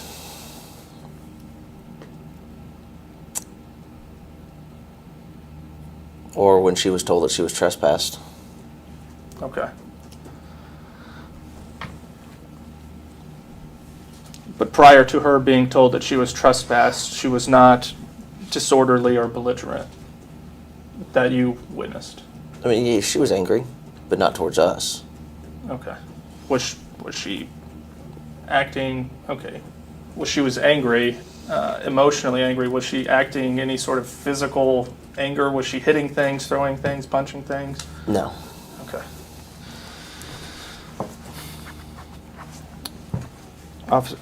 The arrest report goes on to state that it should be noted that the suspect was intoxicated to the point where she could not make a rational decision and could have harmed herself, others, or property. Is it your belief that Ms. Martinez could not make a rational decision on that date? She was fairly intoxicated. Was she intoxicated to the point that she forgot that her purse and her phone were still in the place that she had just left? Apparently not. Would that be a rational decision to get her things before she left the parking lot? Could be.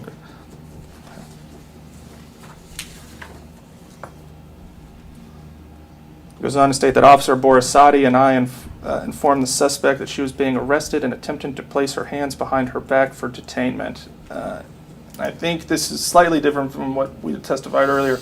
I believe you said that Officer Borisade was the one who grabbed her wrist to effectuate the arrest to begin with? Objection to form. He initiated it. Okay. He was the first one to grab a hold of her. And how long after did you grab a hold of her? Very quickly, almost immediately.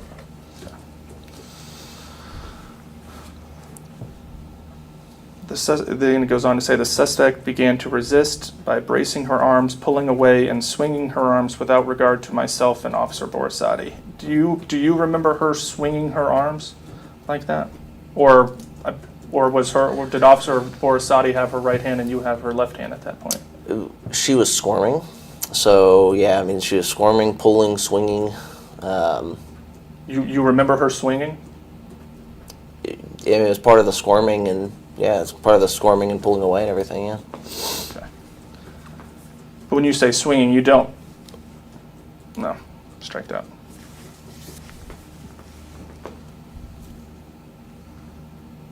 Then goes on to say that Officer Borisade and I took the suspect to the ground, at which point she began kicking at us and biting at Officer Borisade. You did not witness her bite at Officer Borisade, did you? No.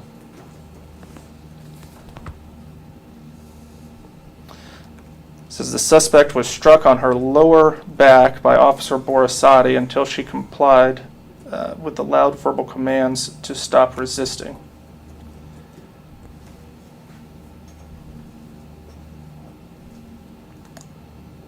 Do you recall the strikes to her lower back? Yeah, I remember strikes to the back. And what about strikes to the side? Yeah. But that doesn't say side in here. Right? Is that correct? There's no mention of strikes to her side in this arrest and booking report, is that correct? Certainly.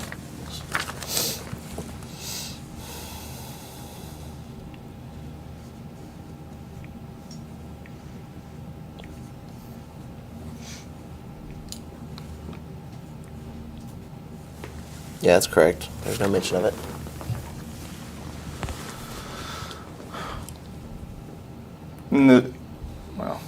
Officer Borisade and I were able to place handcuffs on the suspect while she was on the ground. As we walked the suspect to my patrol vehicle, she began to kick at Officer Borisade and I with her legs. Is there any mention about Officer Borisade making contact with Ms. Martinez's head or putting it into the pavement in No. this report? And this report, again, was authored by Officer Borisade, or the narrative report was authored by Officer Borisade, is that correct? That's correct. Okay. But you reviewed this? Yes. Okay. And you are the arresting officer, is that correct? He's also listed on there as the second arresting officer. But Okay, yes, does I'm it- the primary. Does it matter for the purposes, for any purpose, who's primary and who's secondary? What is the significance between the two?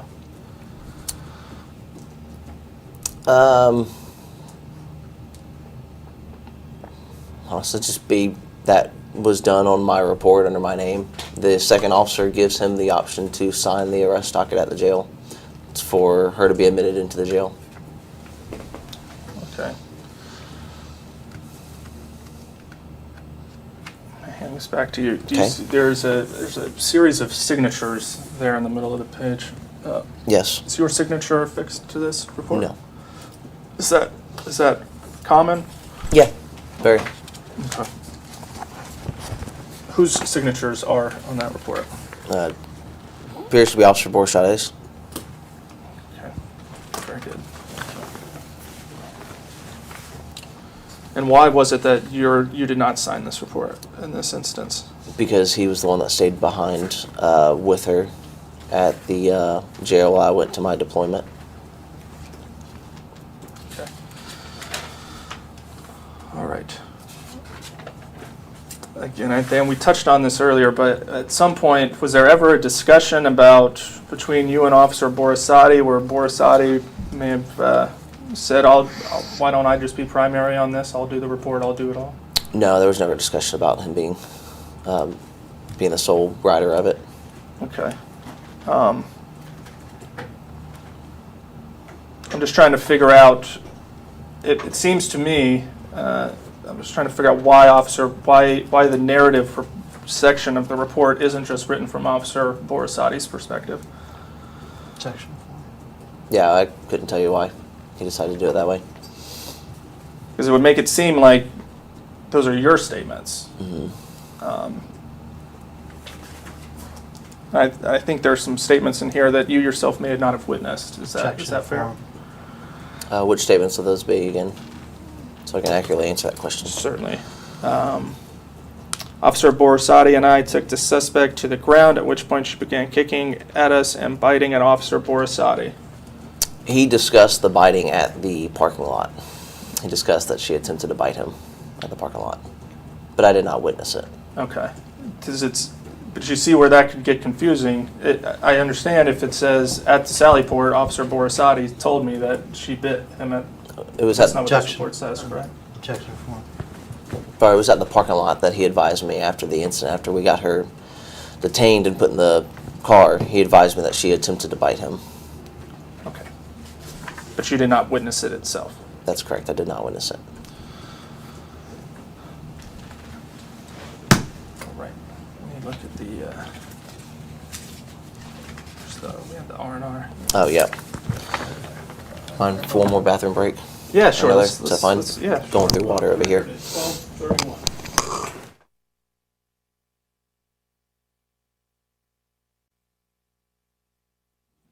This is media number 2. We're on the record at 12:44. Right. I believe we had just gotten to the response to resistance report. I was just about to ask you some more questions about that. What I'd like to do is just go through it with you, and if I've got some questions, I may ask them along the way. Does that sound fair? Sounds good. Okay. Very good. Now, this is the response to resistance witness report. I believe the date was April 29th, 2016, about 3:35 a.m. That's what it says on there, yes, sir. All right. It says in the narrative portion here, now you did fill out this form, correct? That's correct. This narrative portion on the response to resistant report was filled out by you. It was written by me. Cody, I'm going to give him a copy. Thank you. Thank you. Should have made copies. All right, following along here in the narrative sections, it says, on April 27th, 2016, at 16:53, Officer A.A. Borisade, number 72073, and I were dispatched to 4923 University Boulevard West, Scores Gentlemen Club, in reference to a dispute involving an intoxicated ex-employee disrupting the business and refusing to leave. Okay, Officer Borisade arrived at the scene. Upon my arrival, I observed Mayra Martinez, a suspect, and Officer Borisade in front of the business near the entrance.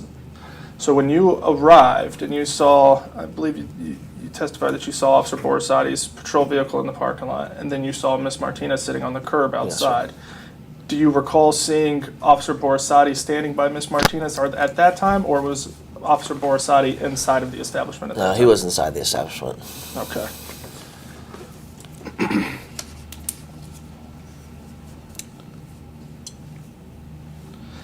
The suspect appeared to be intoxicated and was belligerent towards Officer Borisade and myself when we tried to talk to her. When you first tried to talk to her, was she belligerent at that point? Not at first. Okay. It goes on to say that although it was difficult to understand what she was saying, it was determined that she understood she was not welcome at the business but refused to leave because she left a purse in the business. What do you mean by it was difficult to understand what she was saying? Well, she was intoxicated for one, and then also she was she'd ramble on about things, about being fired on her first day, not being able to go on stage, just kind of rambling things. So. Okay. But did you notice, could you not understand the words that she was saying, or was it, it was difficult to follow her line of thought? It was difficult to follow, and then with her slurred speech, her level of intoxication, yeah, it was difficult to understand as well. Okay. It says, Officer Borisade met with the staff and to see if she had any property in the business. I stayed with the suspect, who sat on the curb and ranted about being fired on her first day as a dancer because she came to work drunk. Now, when it says when she came to work drunk, at this point, at the time that you did this report 2 days after the arrest, were you aware whether or not she came to work drunk? No, that's just what she was ranting about. That she came to work drunk? According to this, yes, sir. Okay. Goes on to say, I tried to calm her down, but she grew more furious as we waited. Was Officer Borisade also trying to calm her down at this point? It just says I couldn't remember if he was there at that time or not. Okay. A few minutes later, Officer Borisade returned and gave the suspect her purse. Officer Borisade then advised the suspect that the staff wanted her warned against trespassing at the business. It was explained that she would be subject to arrest if she did not immediately leave the business or property. When you say it was explained that she would be subject to arrest if she did not immediately leave the business property, how was that explained to her? That the business wants you trespassed and you were to leave the property. Do you think that she understood what you were telling her? Yeah. Okay. So from your position, she was capable of understanding the demands. I think so, yeah. The suspect tried to argue about the trespass warning and continued contesting her termination for being intoxicated. When you say contesting her termination for being intoxicated, does that mean that she was complaining about that to you? Is that what Yeah, she was complaining about being fired, yeah. Okay, but she not in front of, not to the Scores management, but to you. Is that correct? Yeah, she was complaining about being fired to me. Okay. I tried to convince the suspect to leave peaceably, but she continued to argue. How did you try to convince Ms. Martinez to leave peaceably? Just talking to her calmly and then telling her that if she didn't leave, she would go to jail. Okay. And I think we touched on this earlier, but what were her options as far as peaceably leaving? Objection to form. To leave the property. Like I said, we were advised that she had a ride on the way, but she was still told to leave the property, the business property. Okay. But at the same time, she was also intoxicated? Yes. Would that be common in a trespass situation if somebody was intoxicated to just say, go to somebody else's property? That will solve the issue? Is that common? Well, I mean, where are you getting at? Because we didn't have the option to just, if you're talking about just leaving her somewhere, then no, we never got to that point. But yeah, it is, when they're trespassed, yes, they need to leave the business property that's trespassing them. Okay. Okay. I guess my question is where did you expect her to go?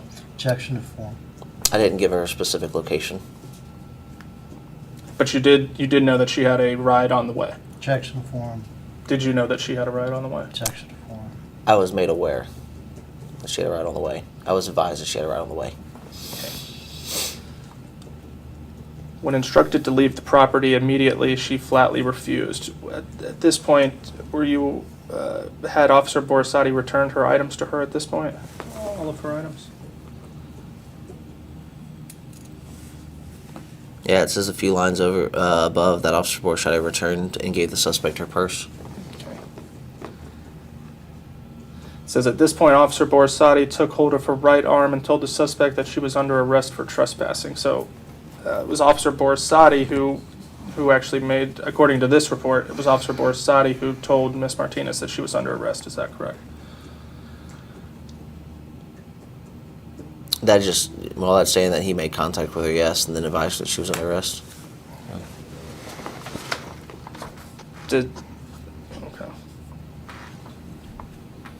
Suspect became enraged, said, "Don't you effing touch me," and tried to pull her arm away from Officer Borisade. I took hold of her left arm to quickly handcuff her before she could further resist and instructed her to calm down and put her hands behind her back. She refused to comply and continued to resist by pulling her arms away from us while she tried to kick me. She was furiously yelling. She did not do anything wrong and ignored all my instructions to stop resisting. How many instructions to stop resisting do you recall giving Ms. Martinez? Like I said, my normal command is calm down, put your hands behind your back, that sort of thing. Okay. So I don't know how many times I repeated that. Okay. Do you ever recall saying the phrase, "stop resisting"? I don't specifically recall now, no. Okay. Are you, as a police officer, are you trained when you give verbal commands to make certain statements? The common one is stop resisting, but they don't give us a set verbiage to use, no. Is there a difference between calm down and stop resisting? Yeah.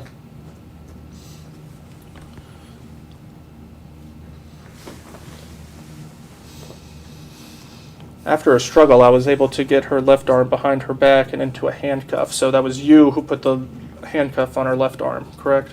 Correct. Officer Borisade was unable to get the suspect's right arm behind her back. Without explaining his intent to me, he then let go of her arm and grabbed the suspect's waist. Is this when Officer Borisade is beginning to attempt the takedown maneuver or take her down to the ground? Yeah, this would be the start of that. Okay. Is it common in a situation like this where there are two officers and one suspect for there to be communications between the officer as to what one officer intended to do or not? Ideally, yes, but during a situation, sometimes it's more difficult than you'd imagine. I understand that. It says he then took the suspect to the ground. During the takedown, I lost control of her left arm, which was handcuffed. When she hit the ground, she immediately tried rolling around and pulling her arms away. Do you recall her rolling around on the ground? Yeah. What do you mean by rolling? Do you mean like full rollovers, or was she just squirming back and forth? Squirming from side to side, maybe on her back, on her side, that kind of deal. Okay. But not rolling like she would down a hill. So. No, I don't remember a specific, like a roll kind of deal. Okay. She was trying to get her feet underneath her to stand up as Officer Borisade tried to gain control of her right side. I regained control of her left arm, which had an open handcuff attached. Okay. So she was trying to get to her feet at the time, so presumably she's still at the ground during this point? Yeah, when she went to the ground, she stayed on the ground. Okay. And she was on the ground at the time that you regained control of her left arm? Correct.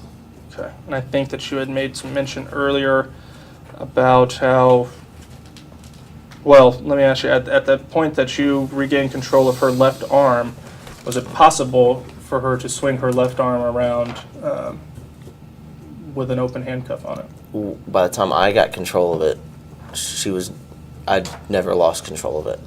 So Okay. no, she wouldn't have been able to swing that arm around. Okay.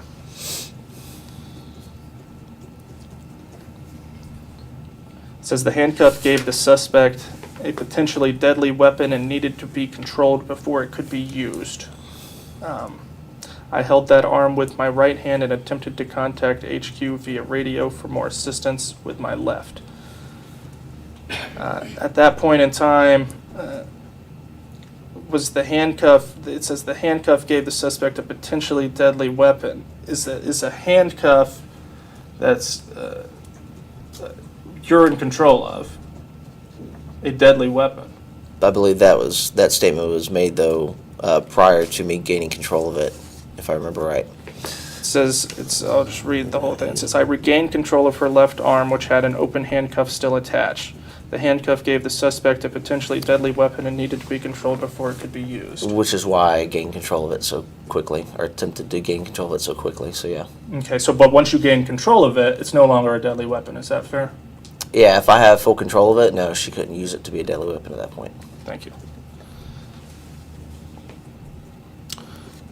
It says Officer Borisade was still struggling to overcome the suspect's resistance and punched her right shoulder mass, right arm, and right side of her head with his hands. I believe you testified earlier that there was maybe 8 strikes to the back and to her side.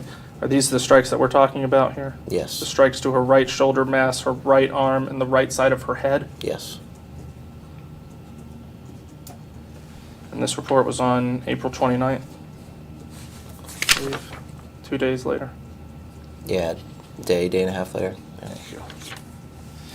After Officer Borisade got the suspect's right arm behind her back, I was able to complete handcuffing the suspect and walk her to my patrol vehicle.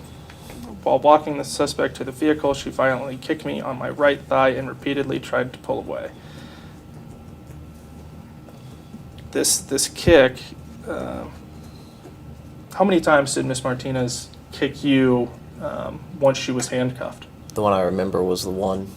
Just that one time? It's the one I specifically remember, yeah. Okay. And that occurred after Officer Borisade had struck her? Yes, so it was after she was handcuffed. Once the suspect was placed into my vehicle, she began kicking the windows and doors. When other units arrived to assist, the suspect was hobbled in an effort to stop her from kicking. After that, I reported the suspect to the pretrial detention facility. She screamed profanities and threats at me during the entirety of the transport. I completed my report and left the suspect with Officer Borisade so I could make it to a robbery deployment that I was assigned. After transporting the suspect to pretrial detention facility, I notified Sergeant J.A. Weeks, number 6777, about the incident. Now, I think we talked about your telephone call with Sergeant Weeks a little bit earlier, but Yes. that's you were notifying him. This is a call where you were notifying him about the use of force involved, That's correct. and that was based on you witnessing the number of strikes that Officer Borisade just used. Is that correct? Yes.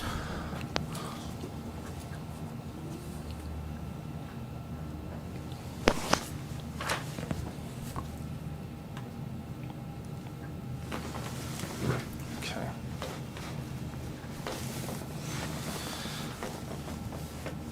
And you originally contacted Officer Weeks on the same date of the incident, which would have been April 27th, 2016? Yes, sir. Okay. 27th. It says, I was advised that Integrity was conducting an investigation and to wait until further notice before transmitting any reports regarding the incident. That's what Sergeant Weeks told you about the Integrity unit? To wait to transmit, yes, sir. Okay. And then on 4/28, which was the day following this incident, it says, I was advised by Sergeant Weeks to complete this report. Yes. So to be clear, you called Sergeant Weeks on April 27th, 2016 about this use of force. He says, what does he say generally? What is your understanding of what Sergeant Weeks was saying in response to you? Generally, don't transmit any more reports. Okay. Okay. And then the following day, he calls you and says, actually, I need you to do a report. Right, this witness RTR. Yes. Okay. So has he changed his mind? I don't. You'd have to ask him. I don't know if he changed his mind or if he was instructed to tell me. Fair enough. Yeah. Fair enough. Either way, your instructions changed Yes. from the 27th to the 28th. That is correct. Okay. Thank you.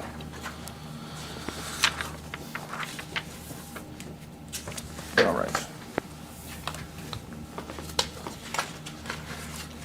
I want to ask you a little bit about integrity, the integrity investigation.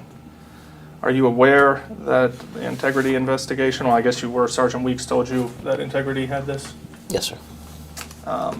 Is that the first time you were notified that integrity was going to be reviewing this incident? I believe so.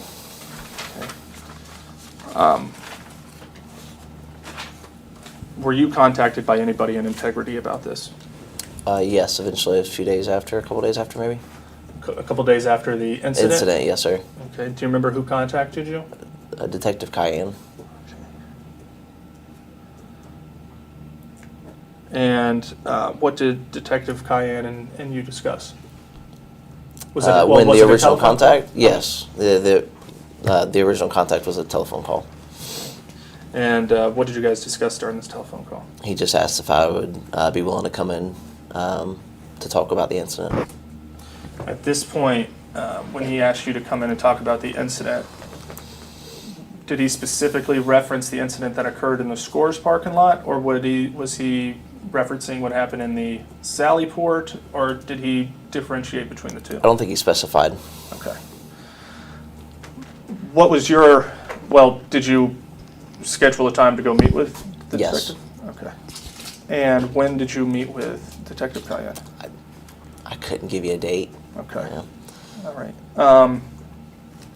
Actually, I've got I think it was recorded at the time, and I believe you said that you reviewed the recording of it before this event, for this deposition. I'd like to just play some of it as we go, kind of like we just did with these reports, and I'm sure I'll have some questions along the way that I may stop and ask you about. Okay?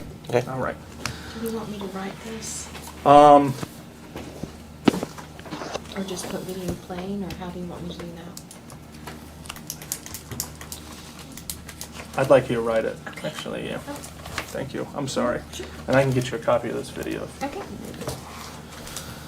All right.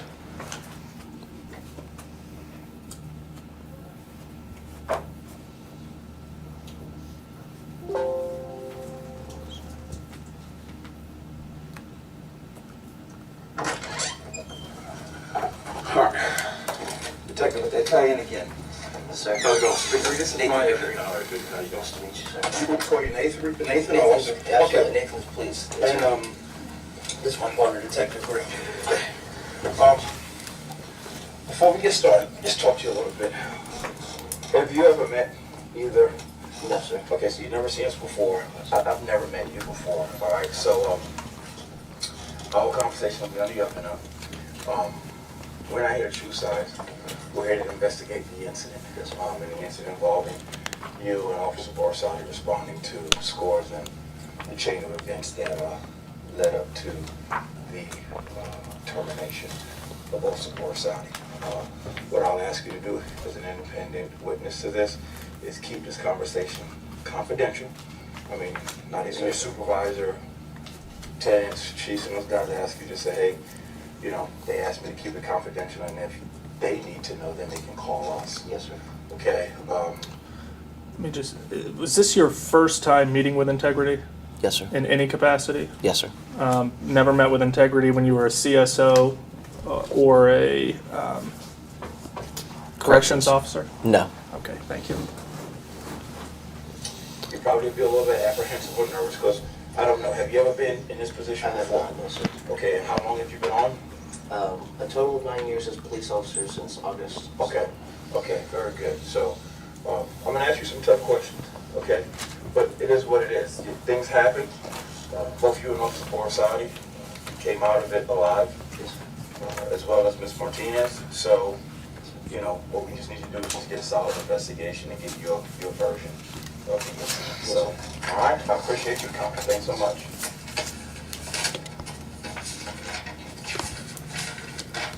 I might be documenting some things on paper and stuff like that. It's just to keep notes during this event.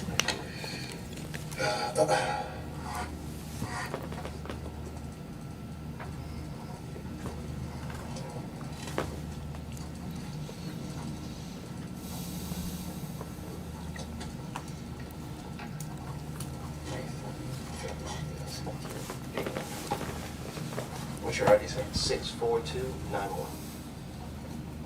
You've been on 9 years, correct? Total of 9 years, yes, sir. Okay. Did you work, on the streets did you work, meaning in the courthouse prior to? I did CSO from Okay. 2006 to 11, and then in corrections from then on Okay, so until CSO, 17. corrections. And how long have you been the police? Since August, as a police officer solo since the beginning of February. So did you come on the same class that also Borisade? Okay, so you only been on the streets 2 months as well? Oh, okay.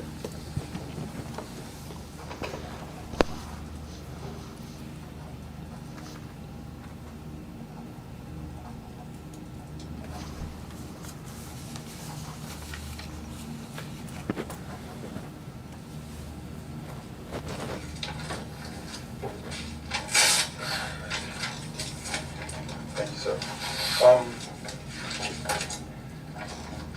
This is going to be the person that we're talking about. We're going to call her, okay? So I'm going to just give you an opportunity. I'll ask you some questions, but I kind of want to let you just give me the story from your perspective. You ride Zone 3. Correct. Watch 5. Watch. What is Zone 3 and what is Watch 5? So the city is broken up into 6 zones for patrol. Zone 3 would be one of those zones. So it basically encompasses everything south of the St. Johns River, down towards the Buckman, if that makes sense. Even farther south to the St. Johns County line.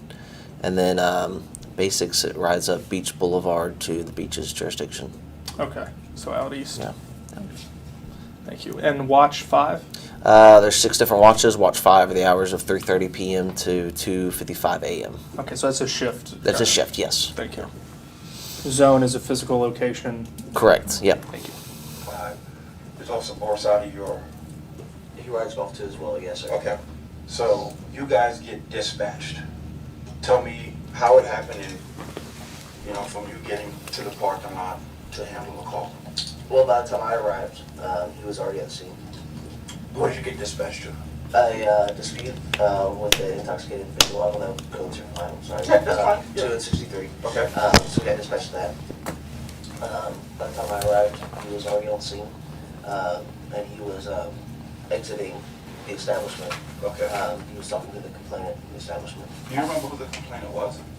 I don't remember off the top of my head. Off the Okay. top of my head, he was I believe he was the acting manager that night. Mm-hmm. I don't remember his name, to be honest with you. But you didn't have any. I did not interact with him at all. Actually, I didn't even see him. I didn't even see him. He stayed inside.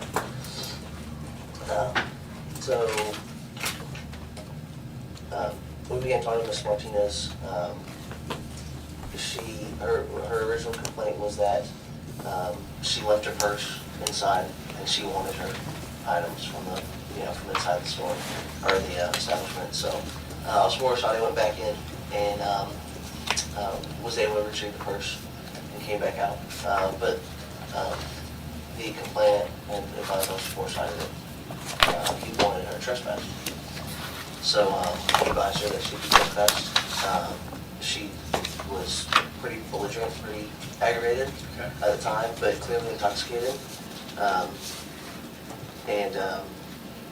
So we, advised her that if she was to return, that she would be subject to arrest. It said that we advised her that if she were to return, she would be subject to arrest. Mm-hmm. Who is the we in that? Is that both you and Officer Borisade remember saying that to her? Yeah, so we were the only two at the scene, so we would have been Officer Borisade and I. Okay, but which one actually, do you recall saying those words to Miss Martinez, or do you remember hearing Officer Borisade saying those words? Section of No, I said them, but it doesn't mean that he didn't say them along the conversation, as the conversation went on as well. Okay. And we asked her to leave the property, and she continued to say, continued to be upset, belligerent, really about not even being able to go on stage yet. Was kind of one of the things she kept repeating, I didn't even go on stage yet. So, Do you think she was understanding what you guys were telling her? Was she coherent enough? she was definitely coherent, yes, sir. I mean, she was intoxicated, yes, sir, but she was coherent. And she knew that she was being trespassed because she... So I just want to stop it there.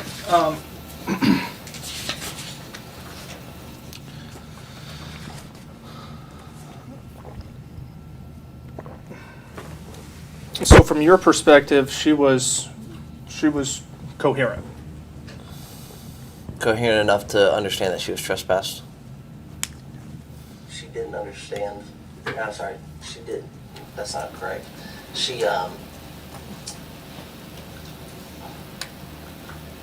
guess she wasn't.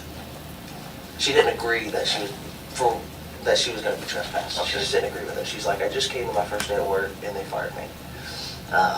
So we gave her several opportunities to leave. We go off the property, and they want you off the property immediately, so we need you to exit immediately. And she could. When you say we gave her plenty of opportunities to leave the property, what opportunities did you give her to leave the property? Telling her that she needs to leave, and I mean, she has an opportunity to start exiting the property. Okay, at the same time she's intoxicated, correct? Is it common would it be common to have an intoxicated person just leave the business, just leave? Is that standard procedure? If somebody's intoxicated, are they just supposed to walk off? Well, like I told you, she has to leave the property if she's trespassed, but I don't know where you're getting at with that. So if she's trespassed, she's got to leave the property, yes. What I'm getting at is you said you gave her multiple opportunities to leave. I'm asking you what are those opportunities? Objection to form. She is in public, she can walk away, Even though she's intoxicated? yes. Can you be intoxicated in public? Without disturbing somebody's peace. Doesn't mean that we're going to leave her alone. Did you say that you were going to stay with her? I didn't say that specifically to her, no. Could she have been arrested for being intoxicated in public had she walked away? Like I said, we didn't get to that point, and we never made the decision on if we were going to, how we're going to stay with her and how we're going to wait for that ride. Right. Yeah, I understand you made the decision to ultimately arrest her, but I'm asking you specifically, you said you provided her opportunities to leave. Mm-hmm. What are those opportunities? Objection to form. Like I told you, she has the opportunity to walk off the property. Okay. So had Miss Martinez just walked away while intoxicated from the property, then she would have just went on her way and she would not have been arrested. Is that what you're saying? Objection. Yeah. Okay. And again, going to the opportunity, you never advised her that you would stay with her until her ride got there? I don't remember ever specifically saying that to her, no. Okay. she almost started to unpack things from her person bag, just in an effort to, stall or, just refuse. So at that time I told Officer Borisade, I said, let's go ahead and go 10-15, she's not leaving, let's go ahead and push her under arrest. So he said, okay, so he walked over and told her, he said, ma'am, you're not leaving, but you're going to jail now, and you can just stand up, push hands behind your back, you're under arrest. And that's when she said, don't you fucking touch me. And so talking to him, Officer Borisade. She was still kind of on her, I don't know if it was on her knees, but she was bent down. Okay. Like maybe a squat or something, but on her knees near her items. So he reached out and grabbed her right arm and, just wanted to go pick her up, and she began to pull away again. And so that's when I intervened. I came and grabbed her left. Pause it there for a second. Again, going back, at this point, while Miss Martinez, she was intoxicated at Scores, I believe. Well, was she a threat to herself or others or to property at that time? Not at that moment. Prior to her arrest, was she a threat to herself or to others or to property? Nothing that we were advised specifically, no. Nothing specifically advised. I'm gonna show you what's been marked as Plaintiff's Exhibit 2 here. If you could just read the last paragraph there, going on here and then on to the next page, please. The very last, you talking about where there it says the suspect? Is that what you're talking about? So I get that right. Sure. Okay. Yes. I know that's what you're talking about. Okay. Yes, that'd be great. Suspect maintained her disorderly and belligerent behavior and she refused to leave the premises. It should be noted that the suspect was intoxicated to the point where she could not make a rational decision and could have harmed herself, others, or property. Thank you.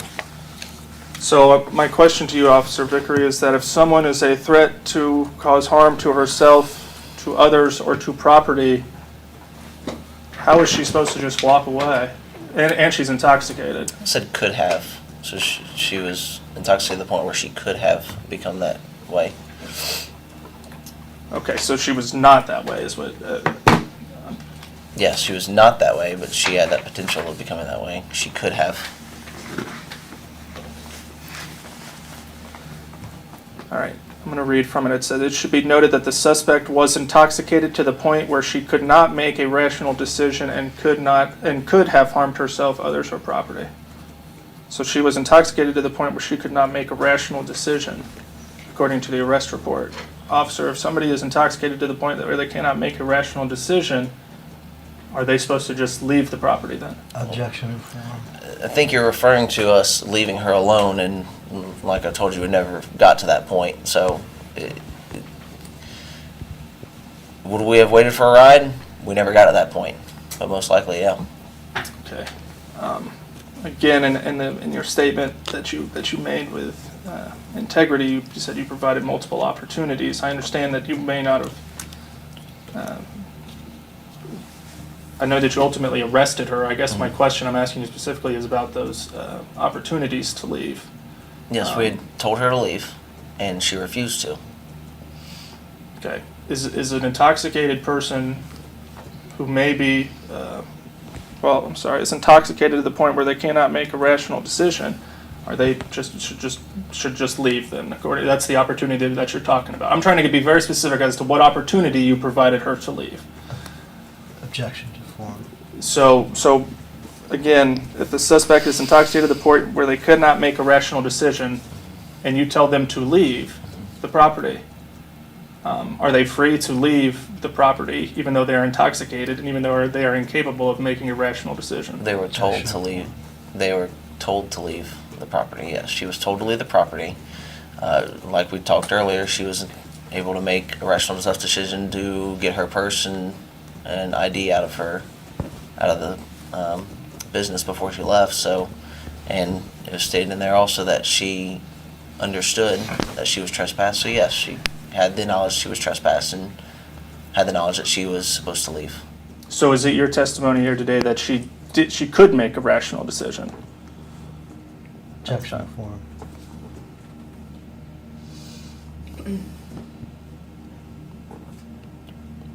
Some rational decisions, yes, I think she was capable of making. Okay, so would the police report, would the arrest and booking report be inaccurate when it says that the suspect was intoxicated to the point where she could not make a rational decision?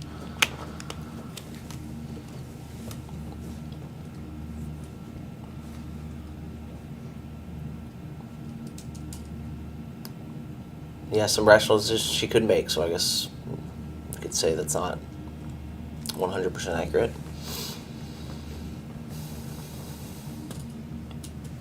Okay. I was able to get her left arm behind her back and then get her handcuffed. At the time, we're saying, ma'am, you need to calm down. You need to place your hands behind your back. Calm down, place your hands behind your back was, I guess, kind of almost what I got stuck with saying. So I gave her, I handcuffed her on her left arm, and we began to struggle. He struggled getting her right up behind her back. He then grabbed her around her waist and said, "Hold on, I got this," was one thing Officer Borisade said to me, and grabbed her around her waist and was able to take her to the ground. Okay. So we're able to get her to the ground,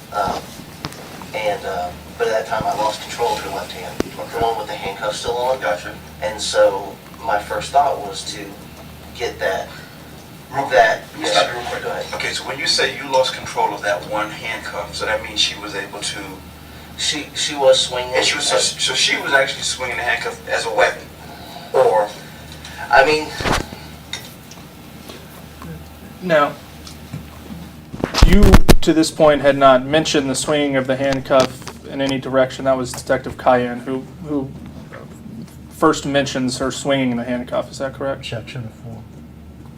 He was the one on there on that video you're talking about? Yeah, he was the one on there that initiated the swing of the handcuffs. I didn't Okay. say it prior to that in that interview. Okay. Did you say it in any other reports that you may have written prior to giving this interview? I don't believe it's in any other reports. Okay. Intentionally, I don't know, but it could have. I mean, it could If seriously hurt somebody. Right, if the handcuff had struck one of you guys in the face, she wasn't complying with the instructions, she was belligerent, she was intoxicated. Correct. Detective Cayenne says she wasn't following any instructions. What instructions is he talking about? Calm down, put your hands behind your back. Okay. I would imagine. Sure. Yeah. And what about anything that Officer Borisade says?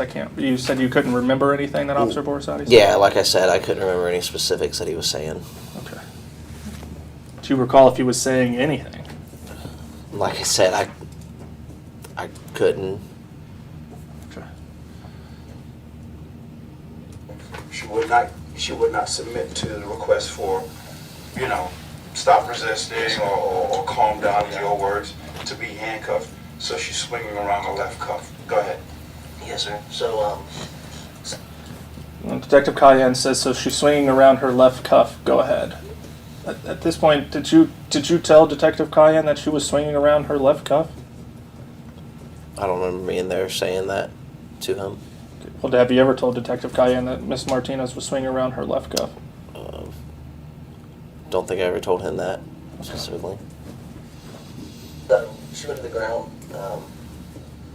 Officer Borisade was finally able to get her on her stomach. I think she was kind of rolling back and forth. She was kind of rolling back and forth.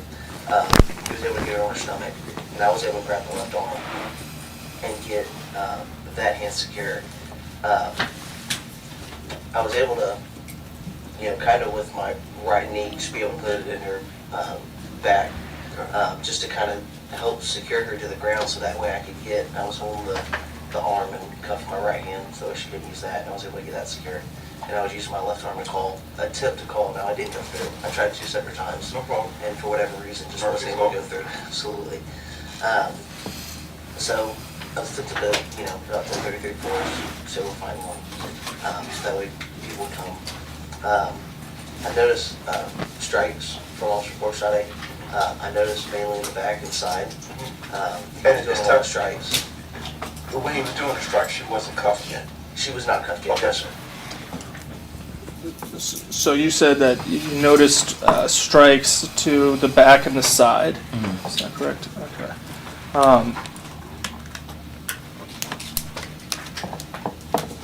Anywhere on the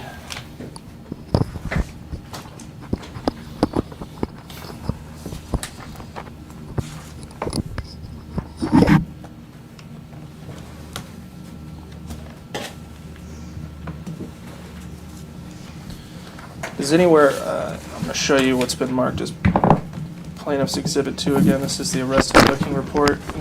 Does it say anything about being punched in the side? Yeah, I think we already talked about that. Did we? It does not, yeah. Okay, thank you. She was not.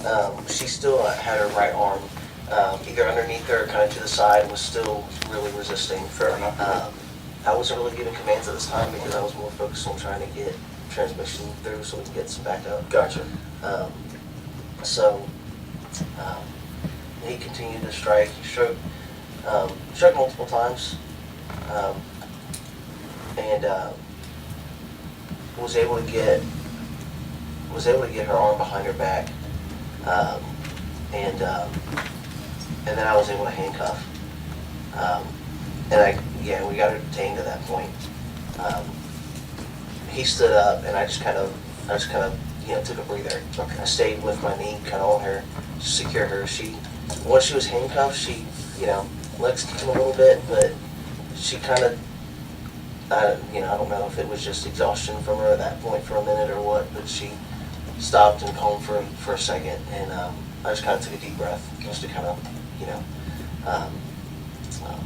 get some air in me. Catch your breath. So I was able to pick her up off the ground, and attempted to start escorting her to the vehicle, and that's when she reared back and kind of mule kicked my thigh, knee area, right inside, I believe it was. Contact?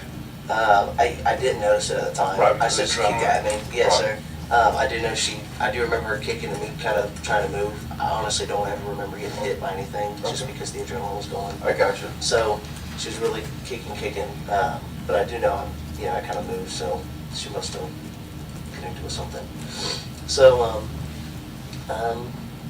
we started transporting her. I kind of pushed her arms up in the air, so that way I kind of get her bent and moving forward, and was able to place her in the vehicle. What vehicle? My vehicle. Okay. And you're the primary officer? I am the primary officer. Okay, so was it a struggle to get her in your vehicle? No, sir. Okay. No, sir. She sat in the vehicle fine. She was, she started to become more belligerent, for the time she got up and started kicking. She continued to be more and more belligerent and yelling and screaming. But I don't remember really struggling to put her inside the vehicle at all. Okay. Once you guys get her in the vehicle and you get secured in the vehicle, was the determination to stay there and do paperwork or head out to do paperwork? We really didn't have much time because she immediately started kicking. Okay. It wasn't seconds of her being in the vehicle before she immediately started kicking windows and doors. Okay. It was the passenger side, the rear passenger door. Gotcha. So I honestly hadn't even crossed her mind yet. Okay. So she's starting to kick. Starting to kick. Officer Borisade gets on the radio and calls his supervisor at the time and says, something about we might need a tar one, or we're about to tar one. Is that Garrett who's calling? Yes. Okay. So we get another officer there. One officer shows up, and we get Officer Borisade's tar, or tar out, and we hobble her. We just put the restraints on her feet so that way she won't kick. Okay, so it was actually Officer Borisade's hobble or yours? It was his. It was his. It was his. It was his. Yes. Sir. Okay. And then who did the hobble? Officer Borisade and the other officer that was there. Do you recall who that may have been? I'm so new. I want to say his last name's Brown. Okay. I can recognize him. I'm trying to think of his last name. Not a problem. It's Brown. And then at that time, the other officer had shown up as well. The supervisor had shown up. So, Borisade gets his hobble. Borisade and the other officer, we'll figure out who that is, they hobble her through the rear passenger door, rear driver's. Driver door, that's what Okay, it so the was. rear driver's door. And you said Officer Borisade applied the hobble to her feet. Correct. You guys get it, secured. I guess, I'm guessing dropping it out of the car, Yes, sir. Correct. closing the door. She's still in your vehicle. We actually ran through the out of the rear passenger or rear driver's side door, and then into my driver door. So that way I could sit and hold. Yep, policy procedures, supervisors, that's fantastic. What about, did a supervisor ever show up at the scene? The PIC did. And that would have been... Garriott. Okay, so who's your sergeant? Sergeant Weeks. Okay, Weeks. so Joe Weeks is your supervisor, and they had a PIC, which was Gary. So he does show up at the scene? Yes, sir. Okay, so after she's hobbled, how long do you guys think you remain there prior to transporting? Oh man.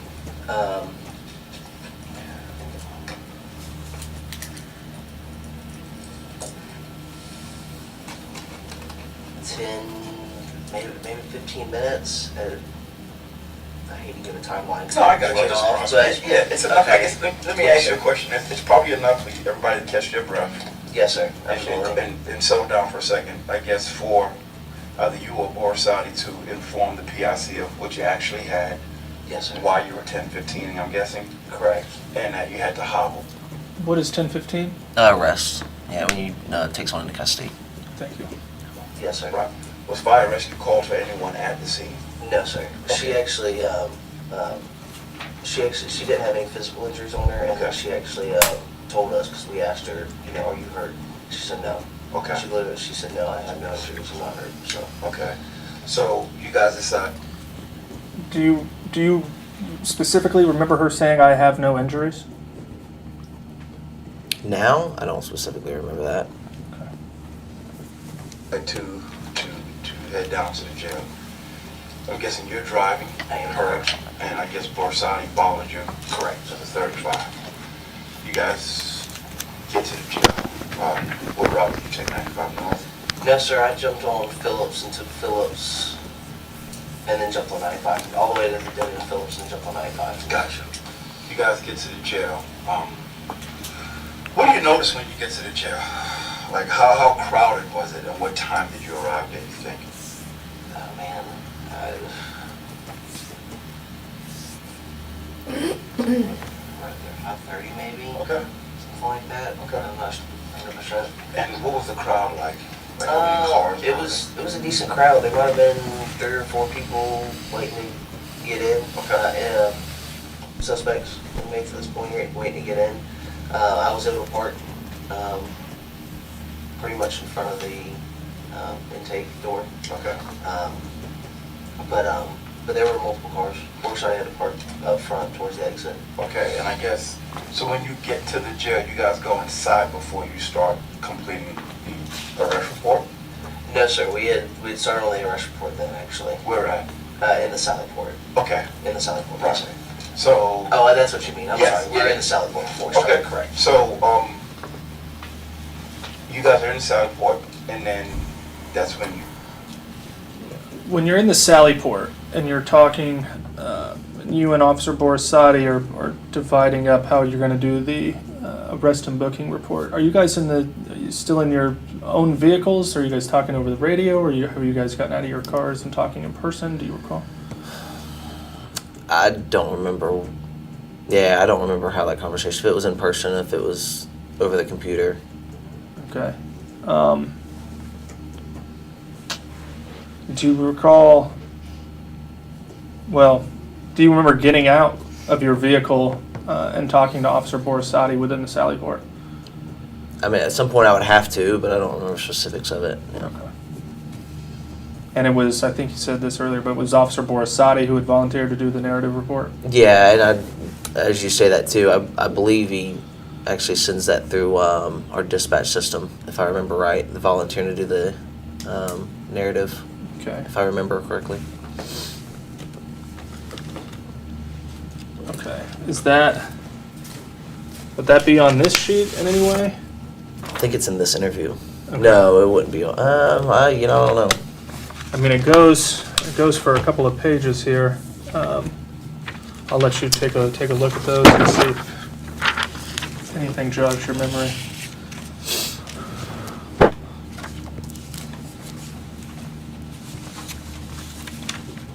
No, I think this is just people, this would be the dispatch screen, like people responded on that same system. We can send messages and stuff too. I don't think it was on this though. Okay. So it would be a different system? No, same system. Same system, but you can send messages? Correct. Okay. Do you know what that system is called? How would we try to track down any of that? MDC. MDC? Mobile Dispatch Center, I think. Okay. And that allows officers to communicate with each other via email or whatever from their patrol cars? Is that what that is? Yeah, it's not email, but yeah, it's a messaging system. Messaging system, yes, thank you. Okay.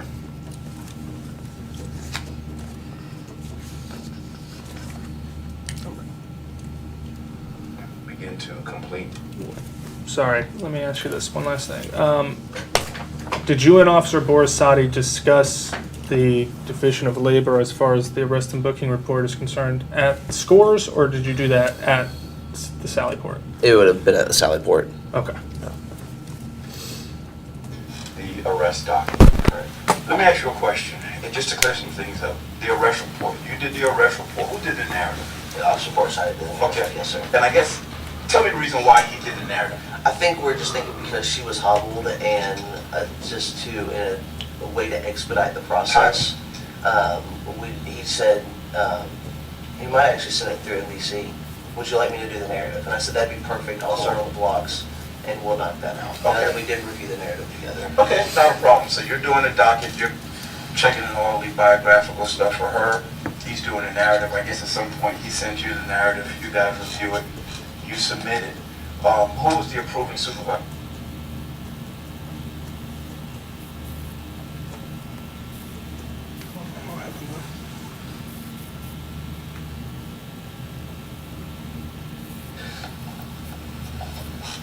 What side of Because of it. So. Okay. And so the entire time, was she in the car or did you guys let her out? She was in the car the entire time. Okay, then you guys were completing the docket. Yes, sir. Sounds good. So docket's approved now and she's about to exit. What side of the vehicle did she exit on? The driver. When it says the docket is approved and she's about to exit, what are they specifically referencing there? Is that the arrest and booking report? Arrest and booking report, and it would have been accepted or approved by Officer Garrett. Okay. And once it gets approved by Officer Garrett, then she can be sent to the corrections facility or admitted into the It gets sent to, sorry to interrupt, it gets sent to an officer, a corrections officer, and then he also has to accept the report as well. Gotcha. Okay. And at that time, she had the hobble on. Who decided to take the hobble off? I did. Okay. I spoke with, she has actually started to calm down quite a bit at this point. Yes, sir. She was, for once, being pretty quiet in the back seat, not saying much. At least if she was saying anything, it wasn't profanities. I opened the back door and I said, look, we can take the hobble off if you continue to cooperate. We'll remove this for you, that way you don't have to hop up to the front door. And we'll, let your legs breathe or whatever. And she agreed. So, okay. Cool. So you take the hobble off, do you give it back to Borisade or you help? I actually went and put it in his car. I told him, I said, hey, I won't place it in your car. Okay. So now it's coming close to, I'm guessing if you're saying you guys get there 5:30, you have the deployment around 7 o'clock. Tell me about the determination for you to leave and him to stay with Ms. Martinez. Well, I told him, I said, I have a robbery appointment to be on at 7, I'm already late and I hate being late for those things, but I just said, you're the second arresting officer on the docket. I said, would you mind staying and sign the docket? And yeah, he said, yeah, absolutely. That's fine. Good to your thing. Gotcha.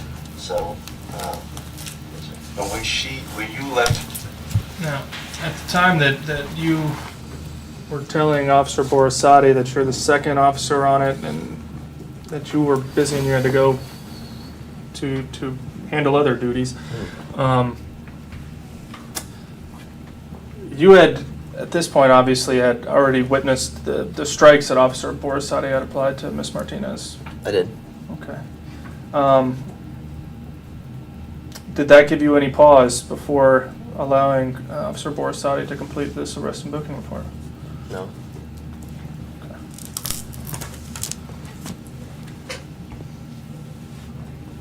Then, how was she acting while standing in the cell before waiting until you admitted into the jail?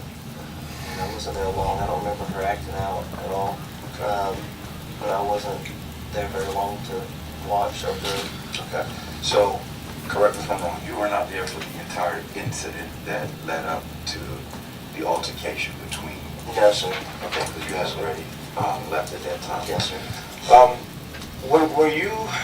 Were you concerned about any of the use of force at the parking lot? Yes, sir. Okay. What concerned you? There's quite a few punches thrown. Okay.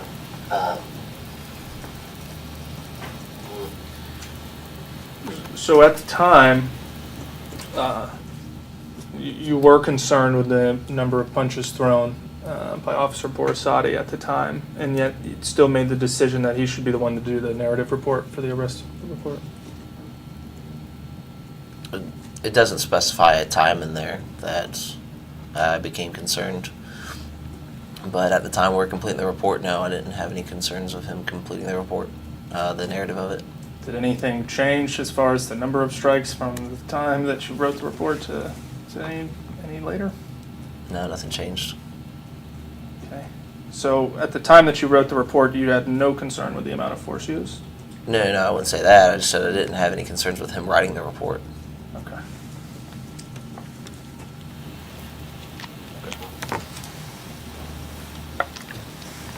And when you say quite a few, what are you talking about? The number, the areas that the punches were sent to? The number. Okay.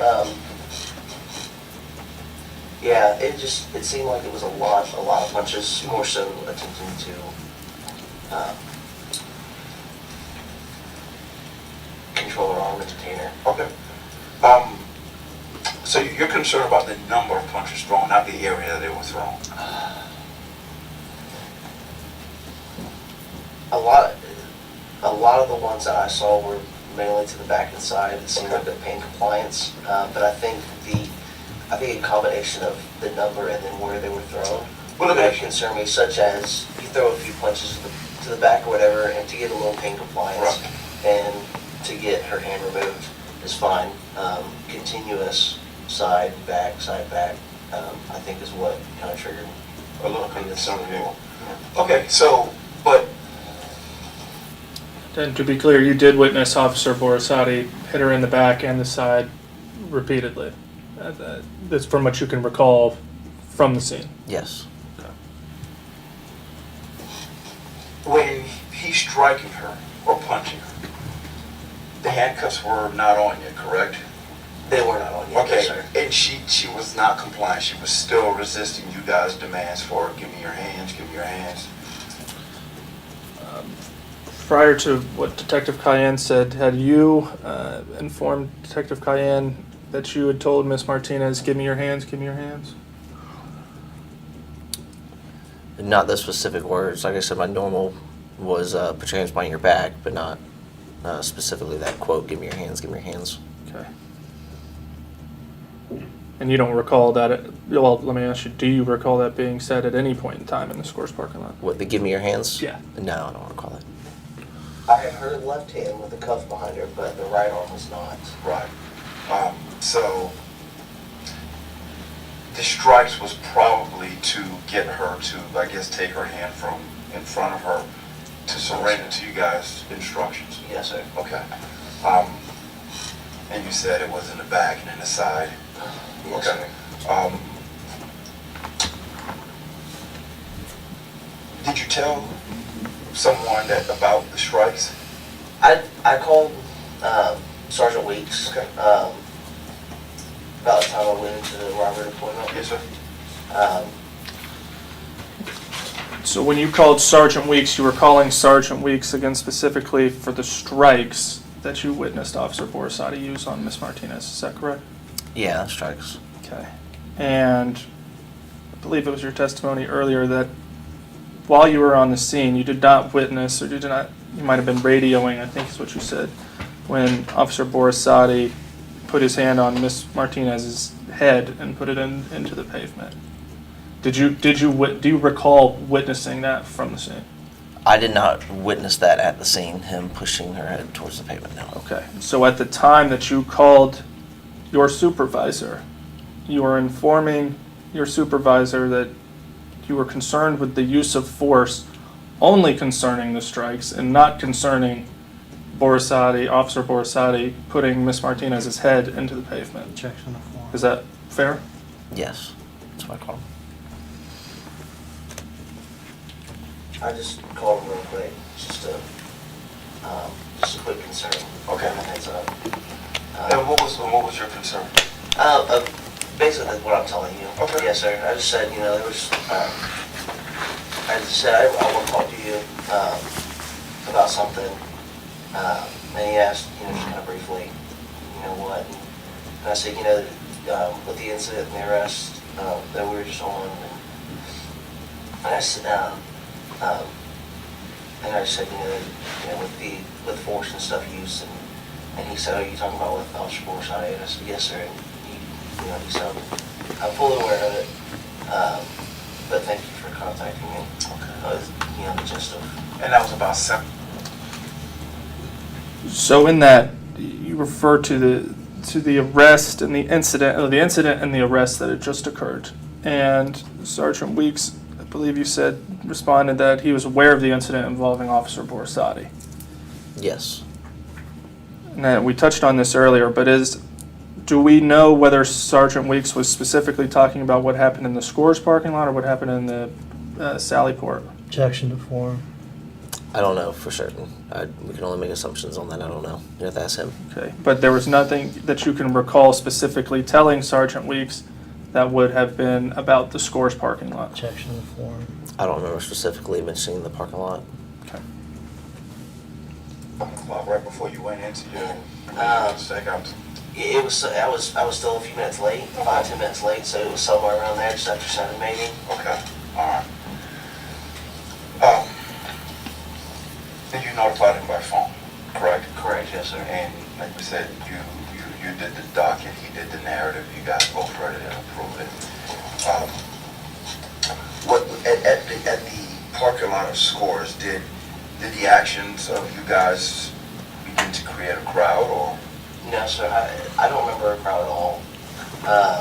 I remember a white truck pulling up right about the time we took her down. And then I remember it was still there actually when I told you that time that we got it detained and I just kind of took that breather. Yes, sir.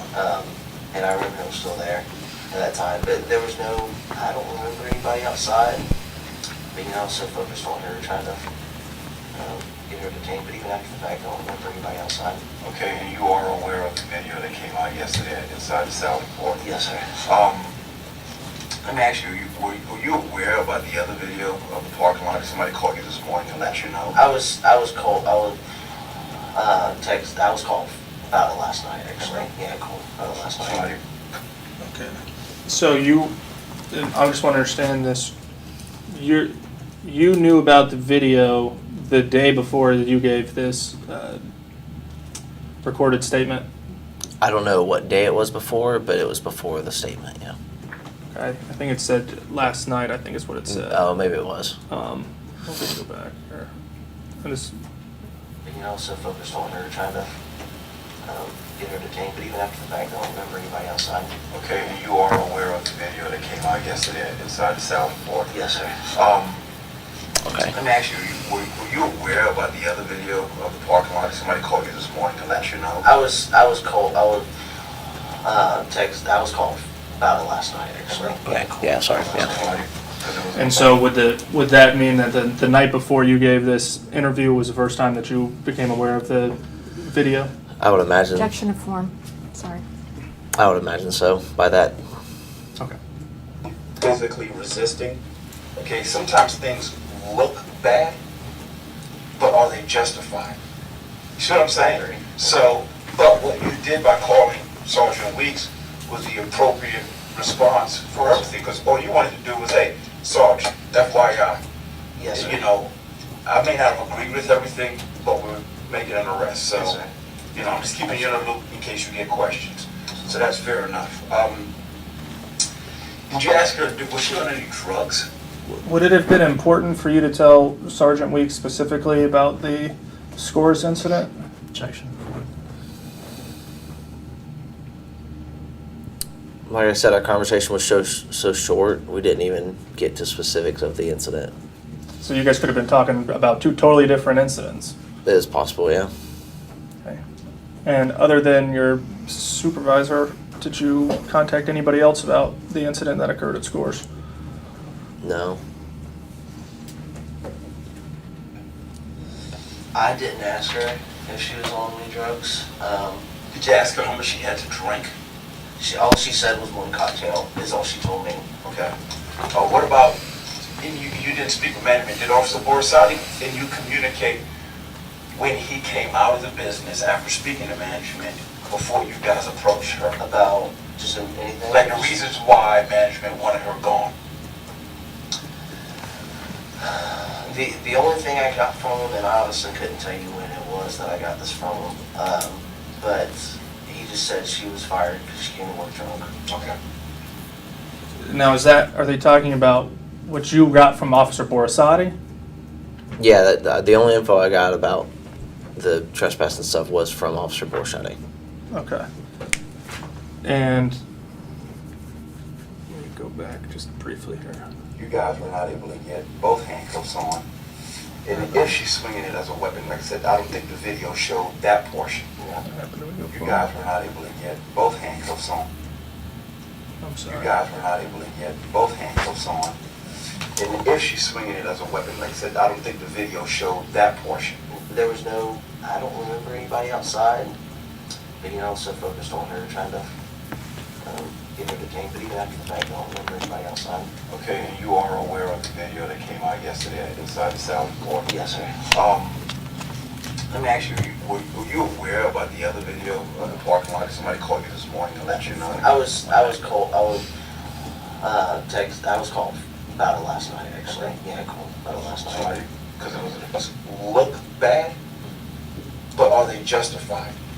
You see what I'm saying? So, but what you did by calling Sergeant Weeks was the appropriate response for everything, because all you wanted to do was, hey, Sarge, FYI, Yes, sir. you know, I may not have agreed with everything, but we're making an arrest. So, Yes, sir. you know, I'm just keeping you in the loop in case you get questions. So that's fair enough. Did you ask her, was she on any drugs? I didn't ask her if she was on any drugs. Did you ask her how much she had to drink? All she said was one cocktail, is all she told me. Okay. What about, and you didn't speak with management, did Officer Borisade, and you communicate when he came out of the business after speaking to management before you guys approached her? About just anything? Like the reasons why management wanted her gone? The only thing I got from him, and I honestly couldn't tell you when it was that I got this from him, but he just said she was fired because she came to work drunk. Okay. So she came to work drunk is what? Gotcha. Yes, sir. And what, in your short time out there, because you guys just been out there for like 2 months, which is probably the equivalent of a couple of work cycles. Yes, sir. Have you ever responded to any of the calls with Officer Borisade? Yes, sir. And tell me about it. Was any of those calls you having to go hands-on? Yes, sir. Okay. One previous, yes, sir. Was- Just one. Yes, sir. Was it a situation that got out of control? Or No, sir, not at all. Well, I say out of control. It was a domestic situation where we were trying to detain the husband for domestic battery, felony domestic battery, and he resisted. The wife wanted to come out and save.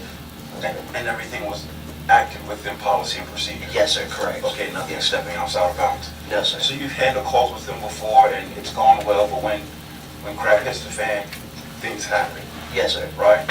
Yes, sir. But So, was there any other concerns that you had other than the amount of strikes that was used during the arrest? Was anything said, anything racially, anything derogatory? Nothing that I heard from him, no, sir. Okay. Did he ever, and I know you said you was yelling, calm down, give me your hands. Did you hear him yelling anything? Was anybody yelling, stop resisting?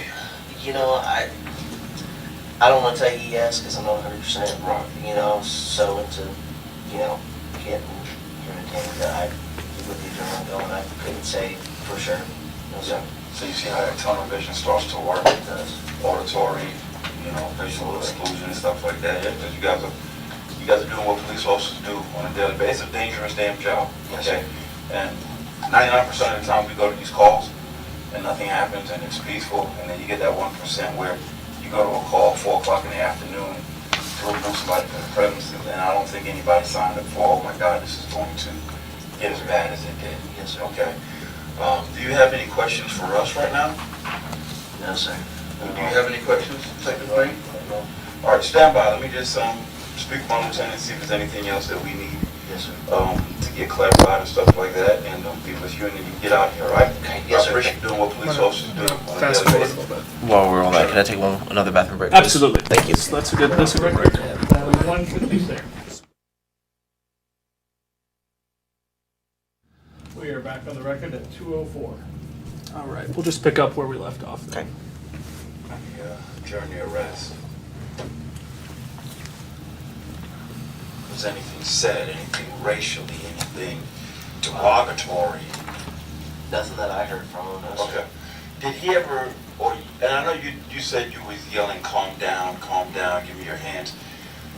Did you hear him yelling anything? Was anybody yelling, stop resisting? You know, I don't want to tell you yes, because I'm not 100%, Right. you know, so into, you know, getting entertained that I with the adrenaline going, I couldn't say for sure. No, sir. So you see how that tunnel vision starts to work? It does. Auditory, you know, visual exclusion and stuff like that. Yeah, because you guys are doing what police officers do on a daily basis. It's a dangerous damn job. Yes, Okay. And 99% of the time we go to these calls and nothing happens and it's peaceful, and then you get that 1% where you go to a call at 4 o'clock in the afternoon to remove somebody from the premises, and I don't think anybody signed up for, oh my God, this is going to get as bad as it did. Yes, sir. Okay. Do you have any questions for us right now? No, sir. Do you have any questions, Detective Green? All right, stand by. Let me just speak with my lieutenant and see if there's anything else that we need Yes, sir. to get clarified and stuff like that, and be with you, and then you can get out of here, all right? Okay, yes, sir. I appreciate Thank you it. very much. Not a problem, sir. Stand by. Yes, Stand by. Yes, sir. No, I was just saying, I'm sorry. Thank you so much, No, man. yes, sir.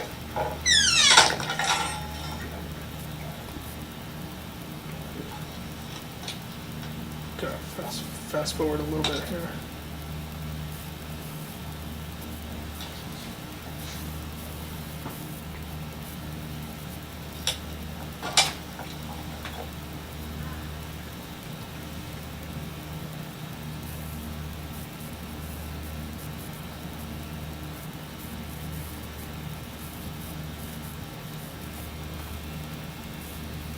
Yes, sir. Did you watch the video? How old are you? I'm sorry, I'm 28. Just like your mom raised you right. Mom and dad raised you right. Mom and dad raised me very right, absolutely, yes, sir. And you keep that. You never lose that, even though we deal with the job that we deal with, okay? Yes, sir.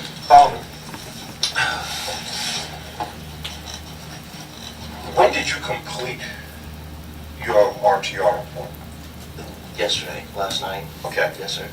Did you watch the video of the Scores parking lot prior to completing your RTR? I did, yes, sir. Okay. Did you, The video that you saw, who provided you that video? It was online at that point. Okay, so maybe from the news? Yeah. I think I was notified of the video was out there. Okay. Do you remember who notified you that the video was out there? There was another officer. Do you remember that officer's name? I do. And who was it? Officer Ledoux. Officer Ledoux? Yes. Okay. And who is Officer Ledoux? She was just, she went through the academy with me, the orientation portion that I jumped into. All right. Did you and Officer Ledoux have a conversation about this video? It was just, she just told me that it was out there. Okay. And that was on the same day that you did your response to resistance witness report? I don't remember. Okay. But you do recall seeing the video before writing Yes, this? I did. Okay. And again, this response to resistance witness report was completed on April 29th, 2016, correct? Yeah, so she would have had to have notified me the 28th, I'd imagine. Okay. Incident on the 27th, and then that was written on the 28th, 29th. Okay. And the incident had occurred on the 27th? Correct. Reference it. And I'm sorry, but what was and the reason that you didn't do this before is because Sergeant Weeks told you not to worry about doing that because integrity has it? The response to resistance report. Yes. Correct. Okay, thank you. But then he did call you, well, he eventually changed his mind and told you, or you were told something different later that you did need to fill out a R&R report. Objection form. Correct. Okay, thank you. Anything from the video to base your narrative for the report, As far as, or was it independent? no, I really went into RTR as independent as possible. Okay. I'm not gonna say that, looking, seeing the video. I saw the video, Right. but I went in thinking from the time of the incident. Okay. Looking at. You said you actually missed some things on that you seen on the video that you missed. I guess. Time that happened. Right. What exactly are you talking about? I think there was a point where he actually pushed her face or whatever into the ground. Okay. Maybe once, maybe a couple times. Okay. And I didn't see that at the time that it happened. Okay. I'm trying to. All right. I want to ask this correct. Okay. So basically, what you're saying you missed was him pushing her head into the ground. What was the reason why you think he would have done that? Man, I wish I could tell you. Okay. I really do. I don't know. How many fights have you been in your life? Physical fights. So if you don't know why Officer Borisade, well, to this day, do you still not know why Officer Borisade used as much force as he did? Objection of form. That portion was probably because of her attempting to bite him. I don't know. That's the only reason I could think of. Okay, but you didn't witness her attempt to bite him. Objection of form has an answer. Just being clear. Oh man, I haven't been in any off-duty or any outside of the course of the job. Okay. And during the course of the job with corrections in here, man, 5, 6, maybe. So, and all the fights you've had, are you starting now to notice the tunnel vision you get?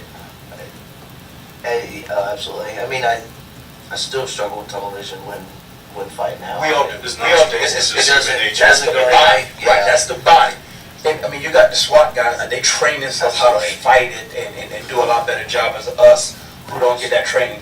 But because what I'm trying to decipher was, did you miss what you didn't see on the video because you just didn't want to see it, or is it because, hell, you guys are both working and trying to take care of business to get her to stop resisting? No, so I think it was straight adrenaline. Okay. There's just some things that I just missed, and when I look back in the video, I know when he pushed her head into the ground, I was trying to communicate over the radio at that point.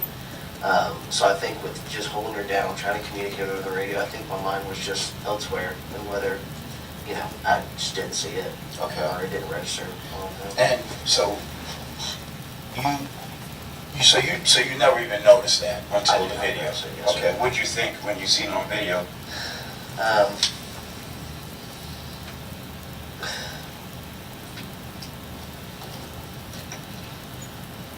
It was tough to watch. Yeah. Even being a buddy of mine. Do you agree, disagree, or? Disagree. Okay. And like I said, you know something, first of all, because I can see you getting emotional, because like I said, this was emotional for a bunch of us, because I'll be the first to tell you, you guys, I commend you for what you do. I think the world of what you do, and no, you don't have a lot of heroes that will sign up to do what we did. Okay? So first things first, don't you ever second guess yourself on this job, because that'll get you killed. Okay? We can do all this Monday morning quarterbacking that we want to do, and the outside world can do the same thing, but they don't have the balls to sign up to do what we did. All right? So you got to stand up for that and understand something. Okay? When you get into these kind of situations, it can turn very ugly very fast. And I guess in your training is why they tell you, let's get this crap over as fast as possible. Yeah. Is that what they tell you in your training? To just get it over with as soon as possible? I mean, yeah, you want to stop. You want to overcome the resistance as fast as possible, yeah. Okay. At all costs? No. Objection. And a lot of times, when we see people that are smaller than us or bigger than us, it might get us to react differently. I will ask you a question from your training to now actually you see it on the streets, because you're no longer in a sterile fight. You don't get to land on a mat when you're on the ground fighting somebody. You guys are landing on hard pavement. So if you slam somebody's head on the mat, it may not look as hard. When you slam somebody's head on the pavement and you see it from a dash cam, it looks bad. What didn't you notice on that dash cam? Tell me what you didn't see on that dash cam. I did not see. Yeah. Before, her fighting us before. Absolutely. The reason why we took her to the ground. Correct. Do you see her flailing the handcuffs to strike you guys? You're not going to see that, because yet again, vantage point, and yet again, it's when somebody decides to start filming it. So that's what we do. Okay, we'll sit here and be the Monday morning quarterback, but I don't ever want you or any of the officers out there working doing anything excessive. But at the same time, you guys got to handle business, okay? Because if not, you'll end up getting hurt. Okay, you got to remember that. So that's not what's being seen. And the head slamming, yeah, you might not agree with it, because when we start looking back at it, and now we get to see it in a different light, while you're calm, there's no tunnel vision. Hey, I can't tell you why he did what he did, okay? But I would tell you, when you're in a fight, Things happen. things happen, okay? At this point, Detective Cayenne is specifically talking about the head slamming, but you were also, prior to seeing the video, you were unaware of the head slamming. Objection, asked and answered. It's an answer, sorry. Yeah. Yes, prior to seeing the video, I never saw or the head slamming was never mentioned.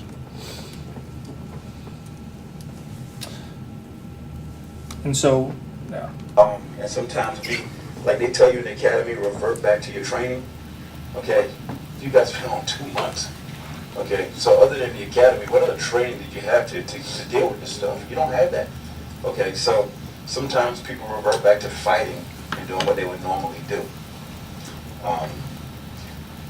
You get up, and you get her up, and she kicks at you. When she kicking you, I guess you said something earlier about you trying to push her hands up. Remember? Oh, yeah, that was afterwards. I was trying to transport her to the car. Okay. Just kind of, yes, sir. So when she kicks you, what happens then?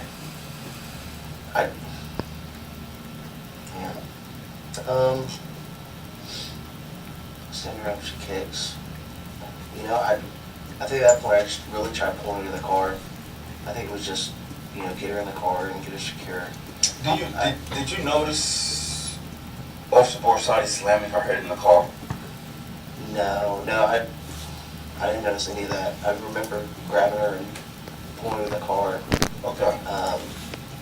And putting her in. I honestly don't remember, no, sir. So you told me earlier in the interview there was a time that she tried to back kick you, or mule kick you. And we stood her up, yes. Right. And then there was one that she did kick you and she possibly contacted you. I'm not sure where we're getting to on that. I mean, I know she was kicking when we were originally trying to get her handcuffs, and she was originally stood up before she was on the ground. Okay. I know she was kicking. And then she mule kicked when I had her stood up in handcuffs and was about to take her to the car. Okay. I remember by video that making contact, but I think that was strictly from video. I don't remember anything. Could you At catch the your time jaw? of seeing, absolutely, I don't remember feeling That's anything what I'm that she saying. actually did. Yep. And this is what happens. Trying to think what else. Yeah, because I know the RTR report was a little bit different than the arrest report. I think just taking time to have everything settle in and, getting, well, not getting much sleep over it, but, kind of laying in bed and just thinking things start coming together for me again. Did you disagree with anything that was written on the narrative of the arrest report? Was there anything left out? Was there anything that should have been added? I think I looked over at him and I made some corrections. As far as I think he put in there at one point that she kicked us, and I said, I don't remember actually getting kicked. I don't want to put that because I don't remember getting kicked. So it was little things like that. But as far as Was this when you and Officer Borisade were having this conversation about what to keep in and what to take out of the narrative? Was that all done at the Sallyport? Yeah, it would have been all done at the Sallyport. And would that have been done on the MDC system? I don't know if it was done on that or if it was done in person, us talking. I'm not sure.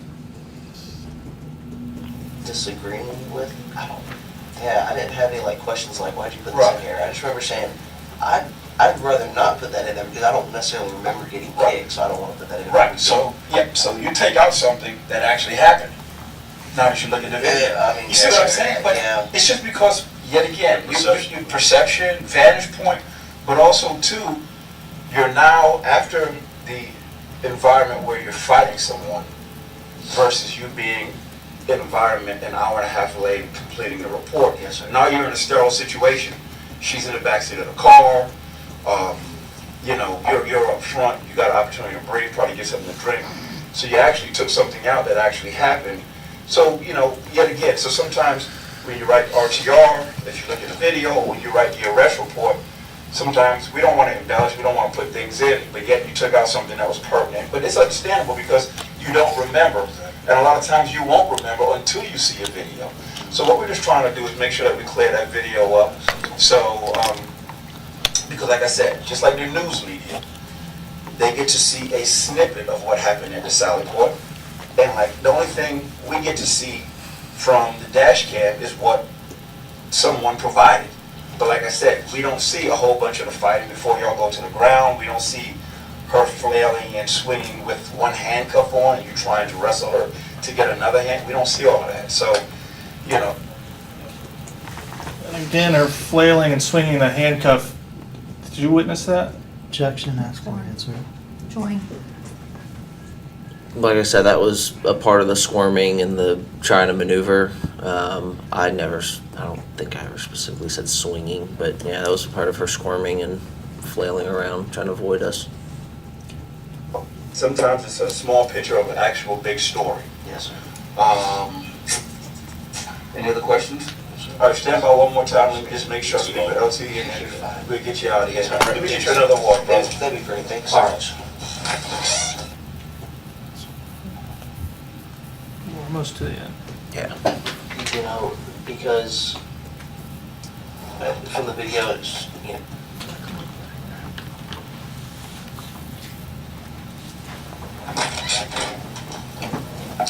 Last question. Okay, when you watch the video from the dash cam that you saw from the scores, and you said you noticed him slam her head or push her head into the ground, was there any reason you didn't document that as a part of the RTR narrative? Because from the video, it's, I'm getting up and getting on the radio.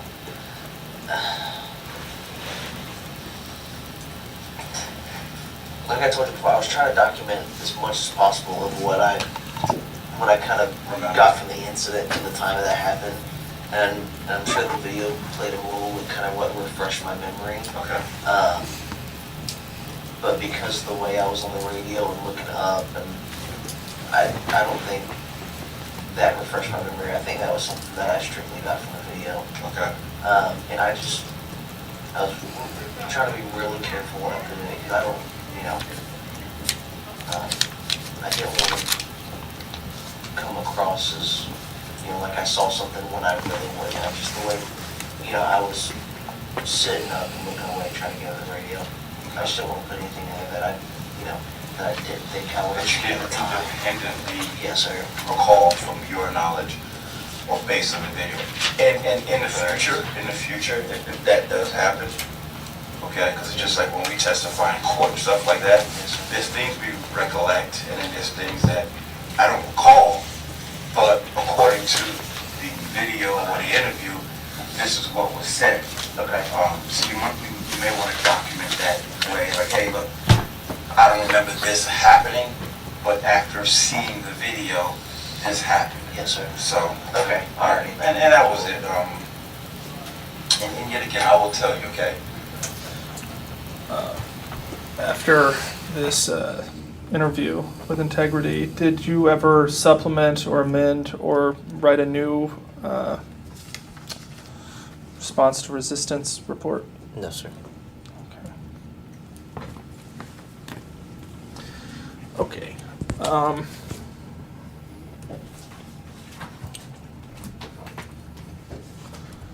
Excuse me here.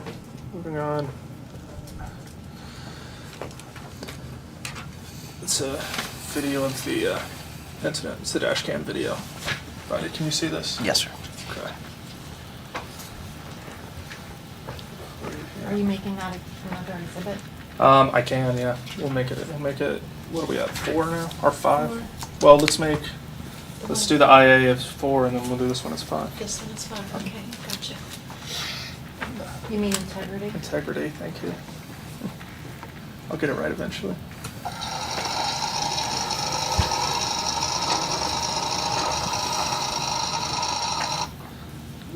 Okay. Let's play through all that.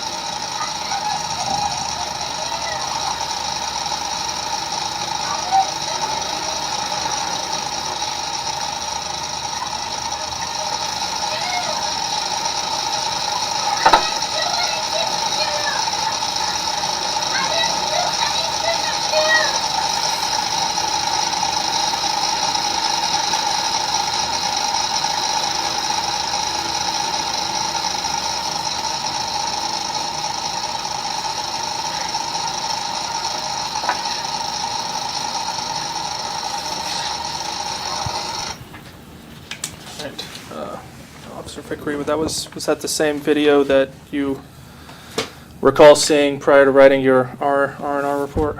RTR report, yes, RTR sir. report, excuse me. Thank you. Okay. In that video that we just witnessed, you see multiple strikes, and did you see when Officer Borisade took her head and put it into the pavement? Yeah, I saw when he pushed it towards the ground, yeah. Okay.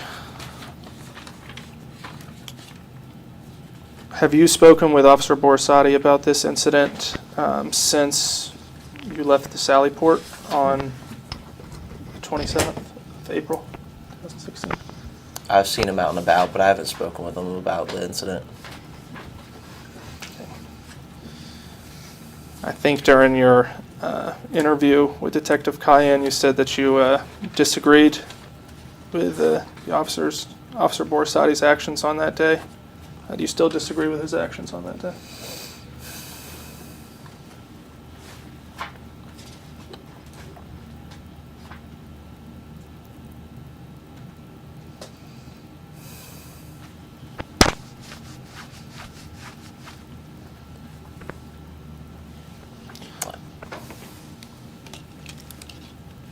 A Let me ask you this, is the video still difficult to watch?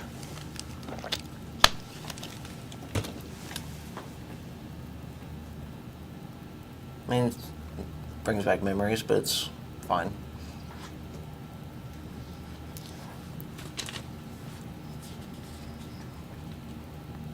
Did you notice how many strikes there were in the video? I didn't count them.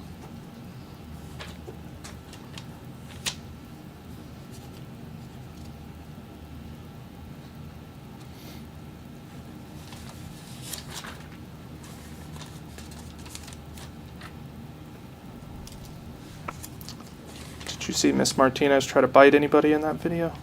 I couldn't see from that if she was trying to bite. You could hear Miss Martinez say some things as she was on the ground. Or could you hear Miss Martinez say some things as she was on the ground? Yes. Do you remember what she was saying? Sounded like I didn't do anything to you. Okay. Could you hear either yourself or Officer Borisade make any demands? I could not over her yelling no. And I think you may have testified to this earlier, but do you have any independent recollection of Officer Borisade saying anything during the arrest? Or of this during the time of this video, the time shown in this video? I do not. No independent. Okay.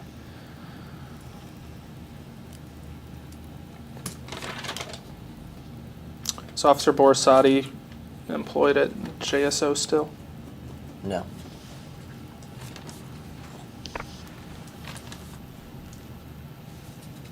Other than Detective Cayenne, did you speak with anybody else in Integrity about this incident? Detective Green was there, but no. I haven't spoken with anybody else since. Just the recorded interview? Yes. Okay, thank you. Did you do, we've talked about the arrest and booking report and your RTR report. Was there any report that you filled out for the Integrity unit? No, there's no report with that. Okay, so no written report? No, strictly the video. Very good. And just so we're on the same page, you did not witness Officer Borisade strike Miss Martinez at the pretrial detention facility? I did not see that. Okay.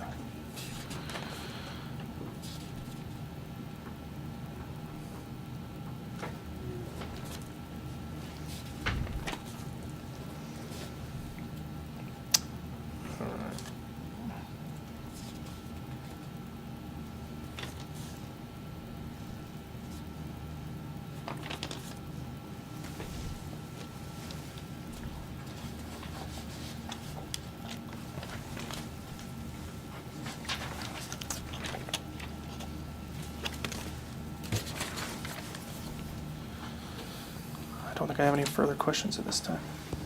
Okay, let's take 5 minutes for this. Record at 2:30.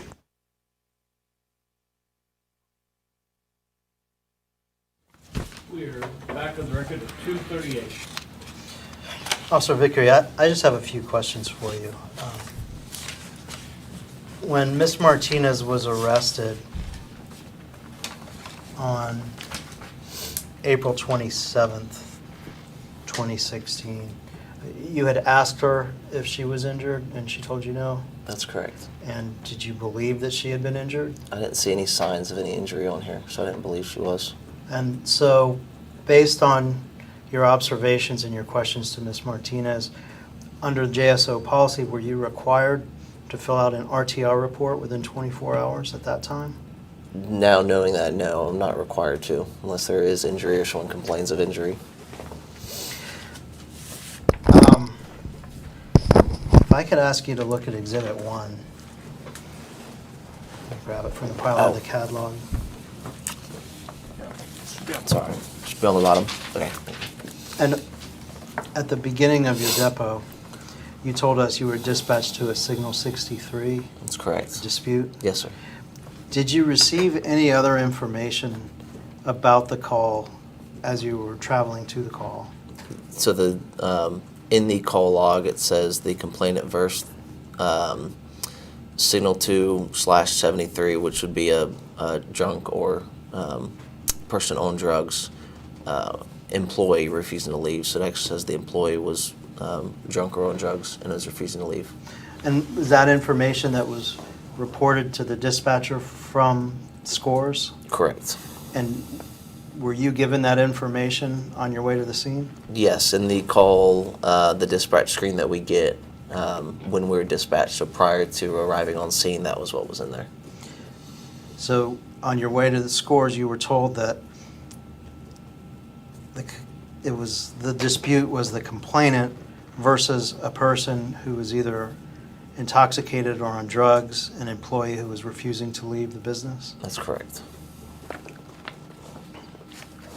Okay. Now, we sat through the integrity interview, and I want to play a short portion of it because I think something was lost in the video. So I'm going to play the video starting at around 15 minutes into the video.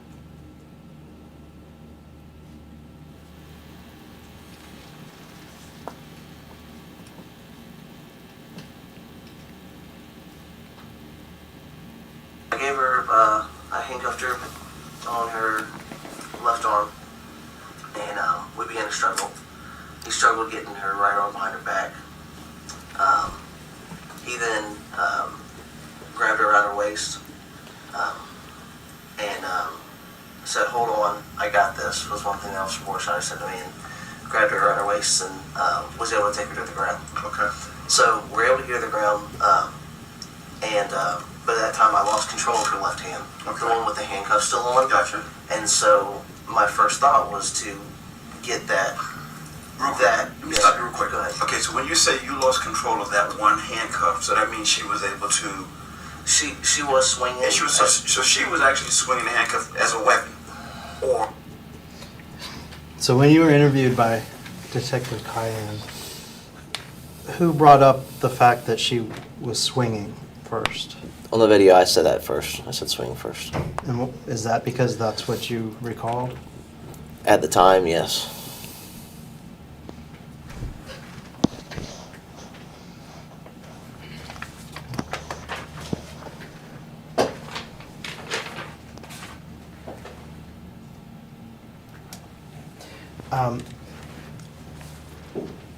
In April, or on April 27th, 2016, how much did you weigh? About the same as I do now, about 162, 163. And how tall are you? 5'10". Okay. That's all I have. I've got one follow-up. Well, you want to see if the guys on the phone have any? Oh, sure. That's right. Anybody on the phone have any questions? None from this end. Sean Cologne. Okay. Is anybody for Mr. Borisade on the line? No, they aren't on. Okay. Okay, clear. Just one follow-up question. I believe you were just shown this, the CAD log. Yes, sir. And I believe it said some information about the employee refusing to leave. Does it say why she refused to leave?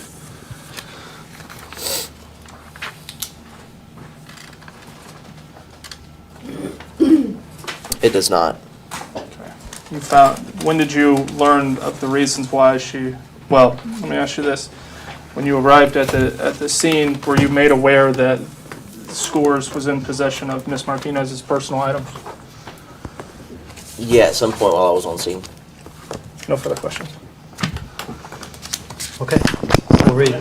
Actually, I apologize. I did have just one quick question. Okay. This is Sean Cologne, and I represent Health and Board. I just have just one question. I know there was a lot of information today, but it sounded like, and this is going to be my question, do you have any information about what took place before you arrived? I'm sorry. I hate to interrupt, but would you start the question again? You're breaking up. I didn't touch it. He's still in there. You still there? Yes, okay, you guys can still hear me? Yeah, we can hear you. Okay, sorry, I thought I got disconnected. But the question is, I know that you arrived after being called by dispatch. I was wondering, did you have any details or information about what took place in the club before you arrived? You're still breaking up. Did I have any information about what again, please? Any information regarding what took place in the club before you arrived? No, before I arrived, no. And are you familiar at all with scores, procedures, or policies? I'm sorry, are you familiar at all with, With the procedures or policies for scores with trespassing? Procedure or policy for scores as it relates to trespassing? Yes, exactly. No, I am not. Okay, then yes, no further questions. And that concludes the deposition. It is 2:45.